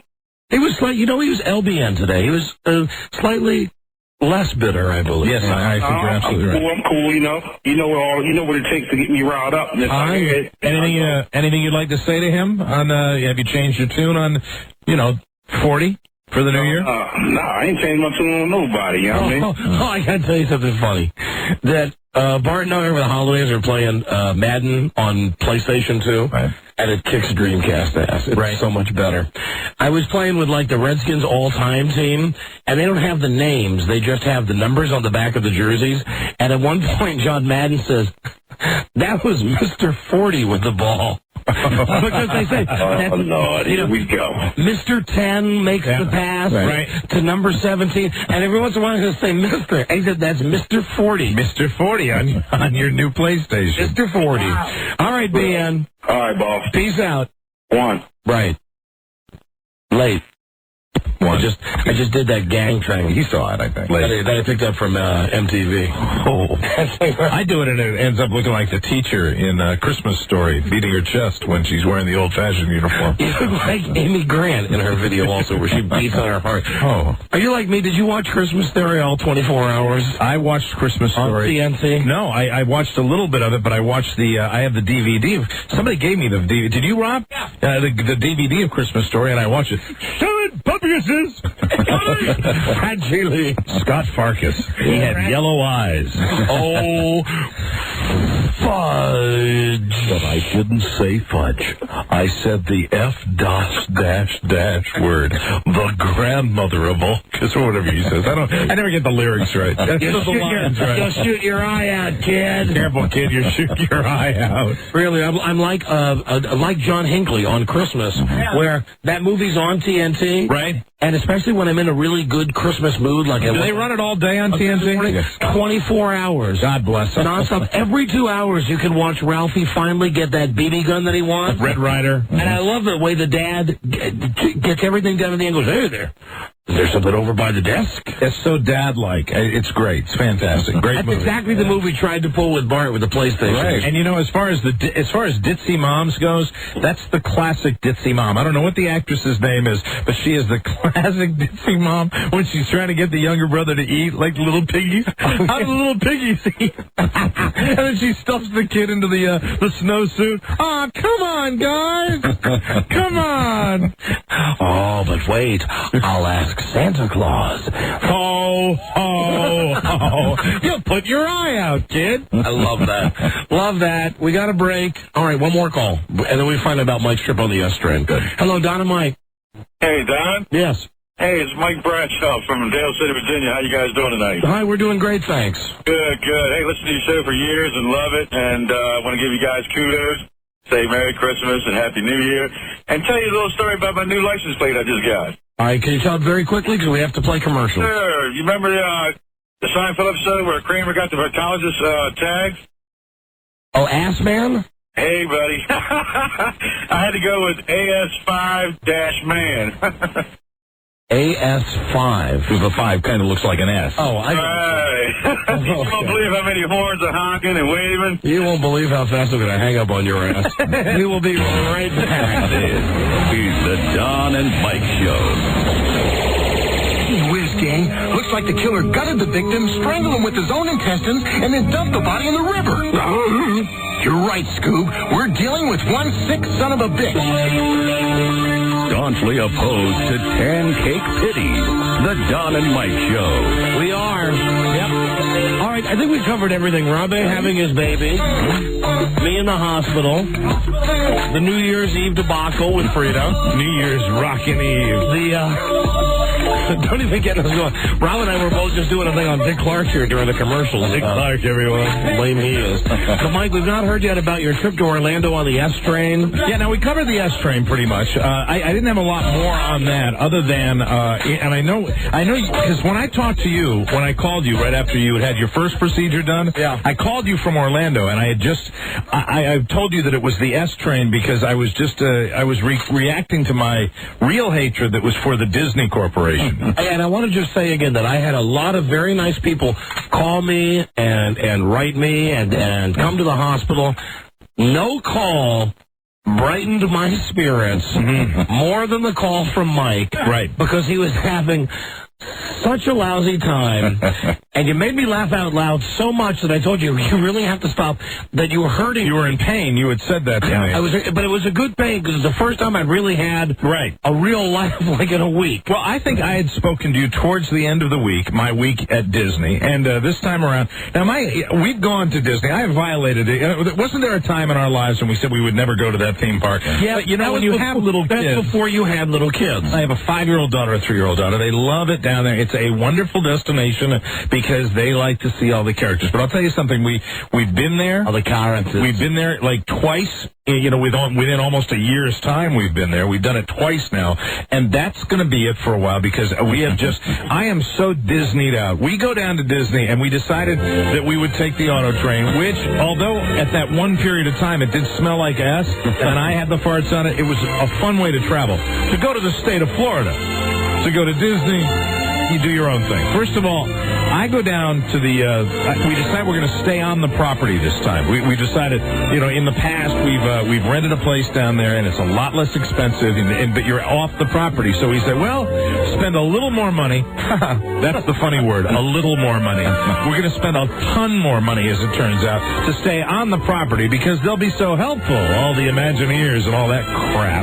The Imagineers. You know, they're gonna help you with the little Magic Queers. The Magic Queers are down there. They're going to help you with the activities desk. And, you know, you and I have a mutual friend who occasionally helps us with tickets to the theme parks. Jeff Shrinsky is the fella's name. Unfortunately, Mr. Shrinsky, when I see him and when we go down to the Super Bowl down in Tampa, I'll have to share with him that he did not get back to me. And so I had to drag myself down there the very first morning. We're staying at the Dolphin Resort, which is one of these big hotels that looks pretty incredible from the outside because it's got these big concrete fish on it. So I'm sucked in like everybody else. And hey, this must be a nice place. It was all right. You know, it's like an Econo Lodge with fish. How much was it a night? Oh, God. Was it $500 a night? Well, we got a deal on we got adjoining rooms again. So it was like that for 2 rooms. So not bad. Were they suites or just rooms? They were rooms. Nothing fancy. You know, I was told this is like one of the best places you can stay, and I thought it was, you know, and it was fine.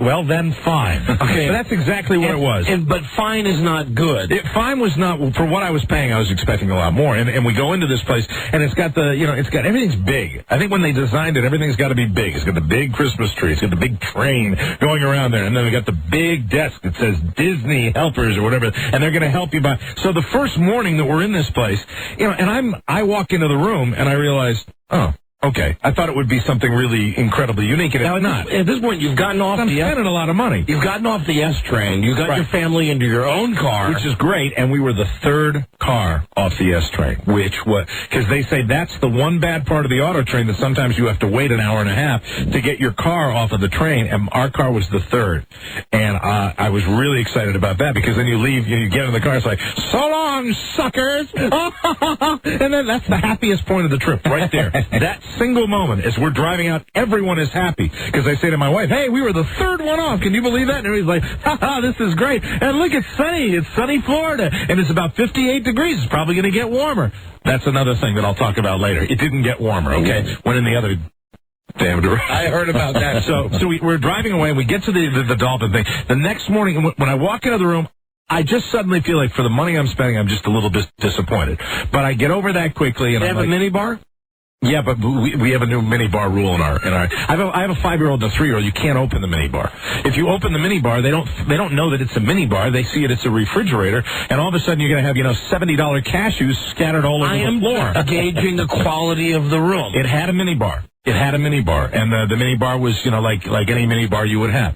It had a minibar. It had water pressure that, seriously, if there was a monkey urinating and you were dancing around underneath it to try to get wet, that's the water pressure. I know you've got issues with water pressure. I have huge You really issues. do. And on the third night I was there, I called down to the front desk and had them address the water pressure, and specifically told them what I was paying for the series, the 2 rooms that we had, and they came up and they replaced the shower head, which meant I had a clean monkey urinating on me.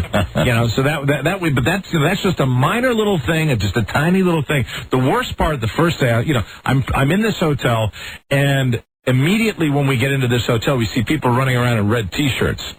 And I said, wow, what's going on here? And they said, oh, there's a convention, which always just thrills me to no end, that the week before Christmas there's going to be a convention in the hotel.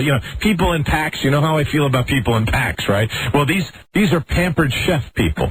Now, the pampered chef is what? Isn't that like an Amway with cookware, where you try to F your neighbors to sell cookware, right? Mary Kay. Well, absolutely. All their number one billers are down in Orlando for their big pampered chef, and they are, I swear to God, let me tell you, they are all down there, and I'll tell you, these people are not fit to wipe me. I am so mad at these people. They all have 2, mommy, daddy, and 4 kids. Every one of them. The pampered chef, right you are. And I am so irritated already. And I can't tell you. These people are all wearing their little red sweatshirts and T-shirts, and I had to seriously keep my kids, my 5-year-old and my 3-year-old, next to me with my hands over them when we would get on and off the elevators, because these pampered chef Fs would literally bowl onto the elevator, and on 3 separate occasions, they almost knocked my kids over, because all their kids seemed to be the ages of 11 and 8. Were they all heading towards something free? They were all heading like pandemonium. You know when people take over a hotel, they feel like they own it, and they were just irritating. They were pushy people. They were loud. They were all too excited. And I go down the very first day, and I have to go and purchase my Disney tickets. Now, the only reason I have gone to this theme park is because I was able to, through another radio station, wangle some freebies to get in, because then I feel like I'm not really... Disney doesn't have it on me, and I was thinking this time I'm going, and I'm actually going to spend money. They don't own the hotel that I'm staying in. I made a point of that. It's called Disney's Dolphin Resort, but they are not owned by the Disney Corporation. That's the only reason I was staying on property. So the moment I'm walking down to purchase my tickets to Disney, I know that I'm crossing the line. It's the point of no return where I am really conceding to the entire Disney corporate thing.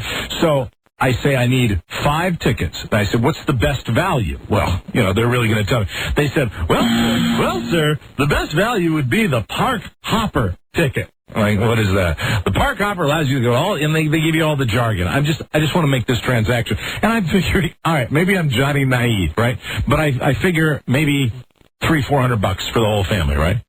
$800. My God. $800 to go on the freaking teacup. You're right, Rob. Yeah.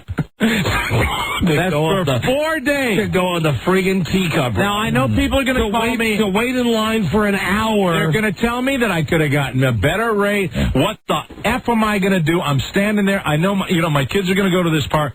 And I said, that's the best you can do? They said, yes, that's the best you can do. He said, if one of you doesn't want to go to the park, I mean, what? And so I'm sitting there like with the shock of this unbelievable, exorbitant fee that I'm paying to get into the privilege of standing in line for crap. And between the water pressure at this point, the hotel, which was not what I expected, and the pampered chef effers running all over the hotel. I'm not pleased, and I wasn't pleased, and I would like to apologize to my family because I wasn't really happy or jovial or really happy and peppy for the entire week because I thought it was a ripoff. I felt really ripped off. I got to a break, and you haven't even talked about the weather yet, about your attempt to play golf when you were down there. Well, it's always nice when you go down and they set the 5-year record low temperature. We will be right back. This is the Don and Mike Show. Everybody loves Don and Mike. Stay tuned for your chance at $500 for naming the secret song. Only on the Don and Mike Show. Going crazy. Two DJs who love DJs. Don Geronimo and Mike O'Mara. All right, let's get back to the Disney story. I know Buzz is standing by with 3 weeks worth of news and comment. Oh my God, he's waiting to speak with us. I will tell you that I got through all of the crap. Okay, the first day that we went into the MGM studios where we were years ago, which is a smaller version and more crowded and all this. And the only reason we really go to these theme parks is so my kids can hug the characters. That's all they really care about. They like rides, but not in the sense what they hug want to do. The smelly, alcoholic, midget characters. Absolutely. And you know what the thing is now? I think I talked about this the last time we went there. They now don't just let the characters roam around the park and anybody. They've got lines. And at MGM Studios... the character breakfast. This wasn't a character breakfast. This was in the park. They have trailers set up with little stars on them and Winnie the Pooh with a rope around him and a line and adults. I mentioned this the last time, but it still pissed me off. Adults with autograph books getting the midget inside the character suit to sign autographs, and it takes a ridiculous amount of time. So about halfway through, you're paying $800 for this. I'm telling my daughters, just go up and hug them. And this one lady said, "There's a line here," and I looked at her and I said, "She's 5." And we continued on, and it was like Tigger and all this crap as we're going through and having them hug, and they got moments of joy, which I enjoyed. There was one day we actually went to the Animal Kingdom, which was, I will tell you, of all of the places I've been in that godforsaken place, I will tell you I had a fairly decent day down there. That was actually fun. Got a chance to see some animals. The kids got face painted, which we had to pay for. And then, I haven't spent enough money at this place. So we get our night out where we're going to go out and we're going to go to the Disney nightclub area that's called Pleasure Island. Oh, right, the adult area. We go out there, and I knew this was going to happen. This is covered ground. I've been here before, but it still irritates me because you can't just go over there and then pay to drink and have a cocktail and pay to see a show or whatever. You pay a cover charge of $21 each for the pleasure of walking over their little effing wooden bridge to go to their places to drink booze, where you're going to spend money anyway. Like, they didn't get enough money out of me to start with. They want to get a little extra. Oh, absolutely. Whores. And you would think, so you're paying this one-time cover charge, and there's a country bar, there's a 70s bar, there's a comedy club, there's a rock and roll place. Well, what we realize is, I guess this is prior to the Christmas week, between Christmas and New Year's, they're kind of laying low. And it's a Tuesday night, and we're not going to get the A material. So we said, well, let's go to the comedy show. So I say, I love stand-up comedians. You never know. There's a 1 in 10 shot. Girl with CP from Facts of Life. Let me tell you something. If I'd had any... What was your name, Rob? I know you know it. Jerry Jewell. What was it? Jerry Jewell. Jerry Jewell. I'm Jerry Jewell. I wish. I'll tell you, if I'd had any stand-up comedian, I would have been happy. But we get in there, and I'm like, all right, right, it's a stand-up show. This will be fun. Well, it's Tuesday night, and they come out on stage and they say, ladies and gentlemen, welcome to the Comedy Cafe on Pleasure Island. It's Tuesday night, and it's time for our improv night. They have an improv troupe. When I go into a comedy club and I see that they've got an improv troupe, it's like the Capitol steps. It's garbage. It's not entertainment for me. I want prepared material from, if I want to watch that Drew Carey show, I'll sit on my ass at home and watch it. But what they've got is, and the improv troupe, and they all do their thing where they run out on stage like, hi, we're the improvettes, or whatever they are. Hey, welcome to Disney now. This is a game. This is a show where the audience, you're going to be the star of this show. And I'm sitting there like you're in second grade. Jesus, oh, please stop. And then he says this, the one little short dwarf guy that's head of the improv troupe with his shaved head, I guess so he can wear crazy wigs to make us laugh. He says, now, because this is the mouse, and he puts his hand above his head like this, because it's the mouse, there's certain material we can't do. And I look at my wife, I said, let's get the F out of here. Yeah, right away. I'm telling you, hey, guess what?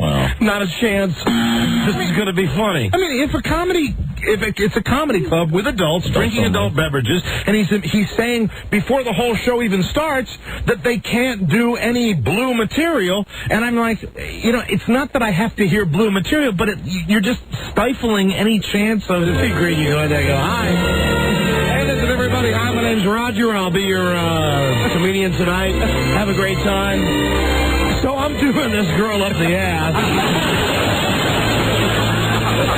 And, oh, my God. I pull back a giant shanker. It's just, we stayed in there, and this is something very rare for me. We ordered a drink, because you have to order a drink first before y'all pay $21 to get in here? It's a stupid effort. So we go across the street and we go into the Adventurers.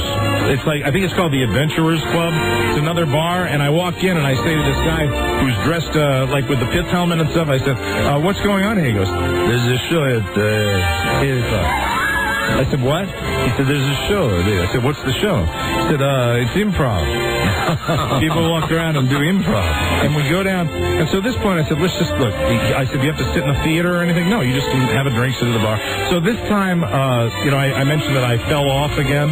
And I fell off hard. And this is when at this point, I simply want some alcohol. I want to sit at the bar. We go down to this thing in the Adventurers Club. And this improv doesn't involve sitting in a theater. This is where people walk around. And the lady that came out as like the curator of the club is actually doing a pretty good improv, and she's making me laugh. She's funny. But halfway through, this woman comes down and sits down next to the stage, this little mini stage they have. I'm above her at the bar, and I swear to God, it sounds like a continuous theme, but I have never smelled worse farts and I knew they were coming from this one, because as soon as the first death ray fell over us, Laura, of course, gives me the elbow like nobody else could fart in that whole room, and I finally figured out that it had to be this woman, and she is right below the lady that's giving the little spiel, and she's sitting there, and so the lady that's doing the improv had to smell this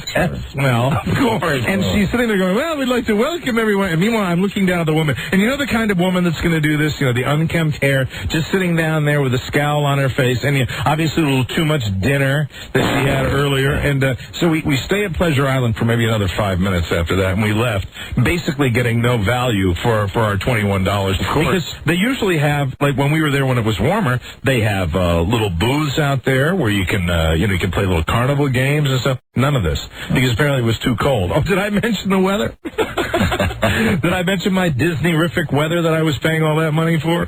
28 degrees at night. This is that's what you go down to Florida for, 28 degrees. Hey, I'll tell you, here's the weather forecast for Orlando. Tonight it's going to dip down to 28 degrees. That's going to be a 5-year record for us. He called me up. He's so pissed. He said, it is warmer in D.C.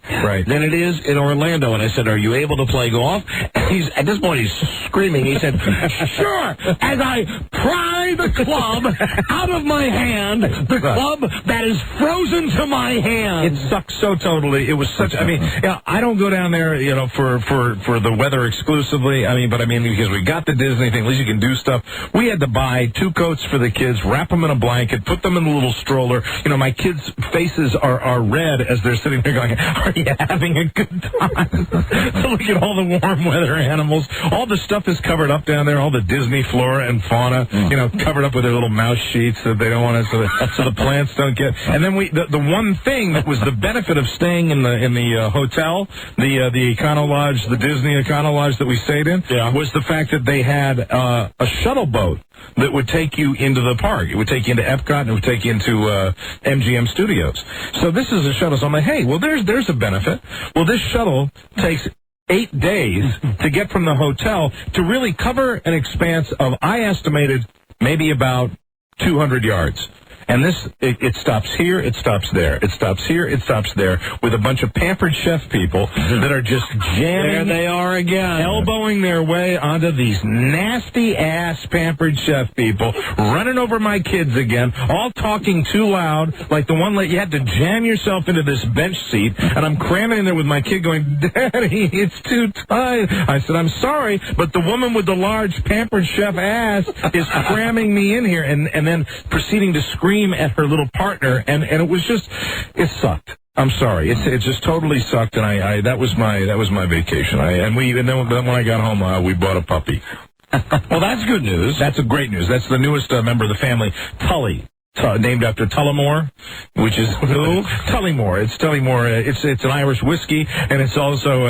Okay, now you're done naming dogs after family members, right? Now you're naming dogs after booze. Well, booze, and it's the town in Waking Ned Devine where they all live, Tullymore, and so I named it. It was a combination of both. But Tullymore is a little. We got a dog and named it Pleasantville. It's a little Australian Shepherd that I got, and I snuck out, between the holidays, and drove up to the wilds of Maryland, where they had this breeder up there, and got it right out of the paper and went in there, bought the dog, and the dog vomited on the seat when we were pulling into the driveway, which is tradition, because you have that moment of euphoria when you pick out the puppy, and I'm going to surprise the family with this, because it's all my kids wanted. They didn't want anything else. They wanted a puppy. They wanted a puppy. They wanted a puppy, and so I finally got them the puppy, and the puppy had that slime goo coming out, which says I don't like to ride in the car. But I said, well, this is okay because it's a puppy and there's not a lot. But nope, you got just one little step. Was in the driveway when the dog just went yak like that. But the dog is very cute.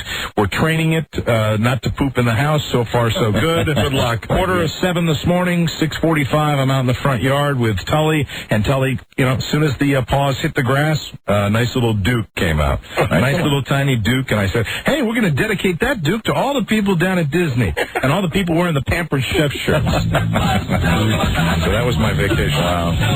Son, he gave you the PG version. The version I heard. The version I heard on the telephone was a lot angrier. Really lifted my spirits. It really did. You got it at ground zero. That was when I was just ready to leave. You were having the worst time. That was the morning after the forecaster with their big grins, because 28 degrees for them is exciting because they're in that 80-degree crap all year round. So they say, "Oh, 28 degrees, you better bundle up." And I'm like, I'm so glad to be here. It's time for the news in the comments with Buzz. We charge you to breathe. In a world where owning a radio was strictly forbidden, one man found a way to bring good news to his people. He made it up. Hey, but let me ask you something. Yeah. There's that unspoken, this.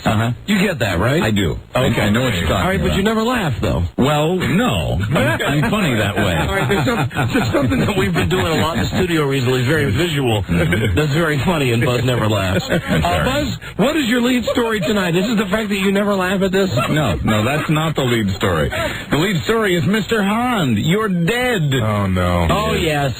Buzz scooped by a listener, incidentally. earlier on this today. Stay tuned, everybody. Stay tuned. Stay tuned. For news and comments. News and comments. Coming up on the Don and Mike Show. And that was very... F you, Mike and his family. This is the Don and Mike Show. Professional. What's the word from Planet Crackpot? Dogs love cheese. And people with Don and Mike Show. All right, a little overmodulated there. We'll get it down for the year 2000. You know, we got all the new elements coming up here. Streamlining of the show. We have the brand new secret song contest. Also want to tell you that coming soon we'll be giving away vacations to Jamaica. Wow. Yeah, man. We're going back to New York on a regular basis. All right. We'll start that next week with our broadcast from Gotham City. Also, we'll be in Tampa Bay for the Super Bowl this year with a live Super Bowl show that does not include Rudy Martzke's underpants. Oh, really? We're not going to be poking through Rudy's underwear. Well, we're not at his home. Friday before the Super Bowl, we will be live in Tampa Bay, and we do have Las Vegas-style shows coming up, already booked in Reno, Portland, Oregon, Sacramento, California, Ocean City, Maryland, Washington, D.C., Baltimore, and New York City. Wow. Right. All of those shows, 2001 will be the year of the Las Vegas-style show. Excellent. And as we did last year, we're wiping the slate clean. Ooh. A bigger, brand new, better show. Very good. Than ever before. Listen for more details on this Don and Mike station. Now, here is Guy Birdley. Hi, Don and Mike. Well, as I tried to surprise you with earlier, and that was a mistake, actor Ray Walston is dead. He was best known for playing the alien in the 60s sitcom My Favorite Martian. On this show, he was best known for his role as the teacher, Mr. Hand. Mr. Hand. In the movie Fast Times at Ridgemont High. You dick. Jesus, Holy, I don't know. I like that. Ray Walston won 2 Emmys for his part as Judge Bone on the TV series Picket Fences. Judge Bone. Yeah. That's funny. I never laughed at that when he was on that show. He was as crusty in real life as he was on the screen. He said he was happy My Favorite Martian got canceled because it had typecast him to the detriment of his career. Right, because he was such a serious actor. His co-stars on Picket Fences say he was always telling them to pipe down. And the producer of the show says he hired Walston after the actor stormed out of an audition saying he shouldn't have to try out for the part. He was 86. President-elect George W. Bush finished putting together his cabinet, and one Democrat did make the cut. Where'd he get it, IKEA? No, he made it himself. The Democrats on the shelf over here at IKEA for your Norman Mineta, who was Commerce Secretary under Clinton, will serve as Transportation Secretary under Bush. Clinton. Mr. Bush is praising President Clinton's last-minute efforts toward peace in the Middle East. Today, Bush said he appreciates Clinton's endless work to bring Israelis and Palestinians together. Mr. Clinton still meeting with Yasser Arafat here in Washington this evening. Arafat had asked for clarification of the U.S. peace proposal. Yes, you know Bush is just counting the days till the hillbillies out of his house. 18 days until the Beverly Hillbillies leave the White House. Yeah, come on, get out. Now sit down, sit there, and get my own thing going. Hey, I watched something on Inside Edition over the holiday when I was, of course, doing nothing but laying in bed and watching TV in a hospital. They had a great segment on about this country bumpkin, this fat bitch who was Al Gore's girlfriend before he met Tipper. Really? And I'm talking about, like, when he was a high school freshman, junior. Yeah, because weren't they high school sweethearts, Tipper and Al? Yeah. He started dating Tipper when he graduated high school. Okay. And he broke up with this girl now. And listen, Tipper Gore is no major piece of ass, but I think in her day she was okay. To see this woman as she is now, and to see Tipper Gore as she is now, right? To see this woman, I ask you not, living in a trailer, okay, where she's got the rotted out teeth. She has the big Beatrice Arthur type, you know those moo-moo things that Beatrice Arthur used to wear? Sweater vest that go down like to the floor. Right. She's sitting in this little dingy trailer, and she's got this little locket that he gave to her that said Al and Bonita or whatever her name is. Bonita. And she said, I loved Al.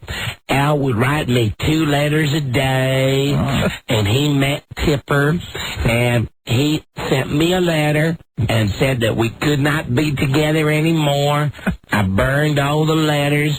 I I've never held any animosity at all towards him. And then they set this babe down in her little trailer, and they put on her VCR the tape of Al Gore making out with Tipper at the convention. Right. And they go, what do you think of that? Well, that bothered me a little bit. Like, they're fishing when they're going back to find out something. What does he care? You're going to find a girl that he went with in high school. High school. Hi there, how are you? And rotted teeth. You don't see that a lot in Tennessee. And to see this woman, I mean, she could have been, for a few other circumstances, maybe she would have been first lady. Miss White Trash. Hi there. Oh, and then the last thing they said, so who are you voting for? I'm undecided. Yeah, of course. Right. But today was a chance for a fresh start on Wall Street, but it was looking a lot more like where it left off last year. The Dow lost 141 points on its first day back. NASDAQ fell by a whopping 7%. A couple of parents here in the U.S. are trying to bring back their dead daughter through cloning. The baby died during heart surgery last year. The New York Post says the parents are spending $500,000 to have a new baby cloned from the preserved skin cells of their then 10-month-old daughter. It's normal. A research group called Clone Aid says it hopes to have the first embryo ready by early this year. The company is connected with a religious cult that believes the human race was cloned by visitors from outer space. The couple in question is in their... They sound reputable. Sure. The couple in question is in their 30s and are reportedly still able to conceive a baby the old-fashioned way. Space creatures. The federal government says any group that wants to clone a human has to apply for permission first and probably won't get it because of the moral questions involved. Welcome to our cloning place. We are both very excited to have you humans here. With your Ferengis. Spending your hard-earned cash. Your baby will be ready momentarily.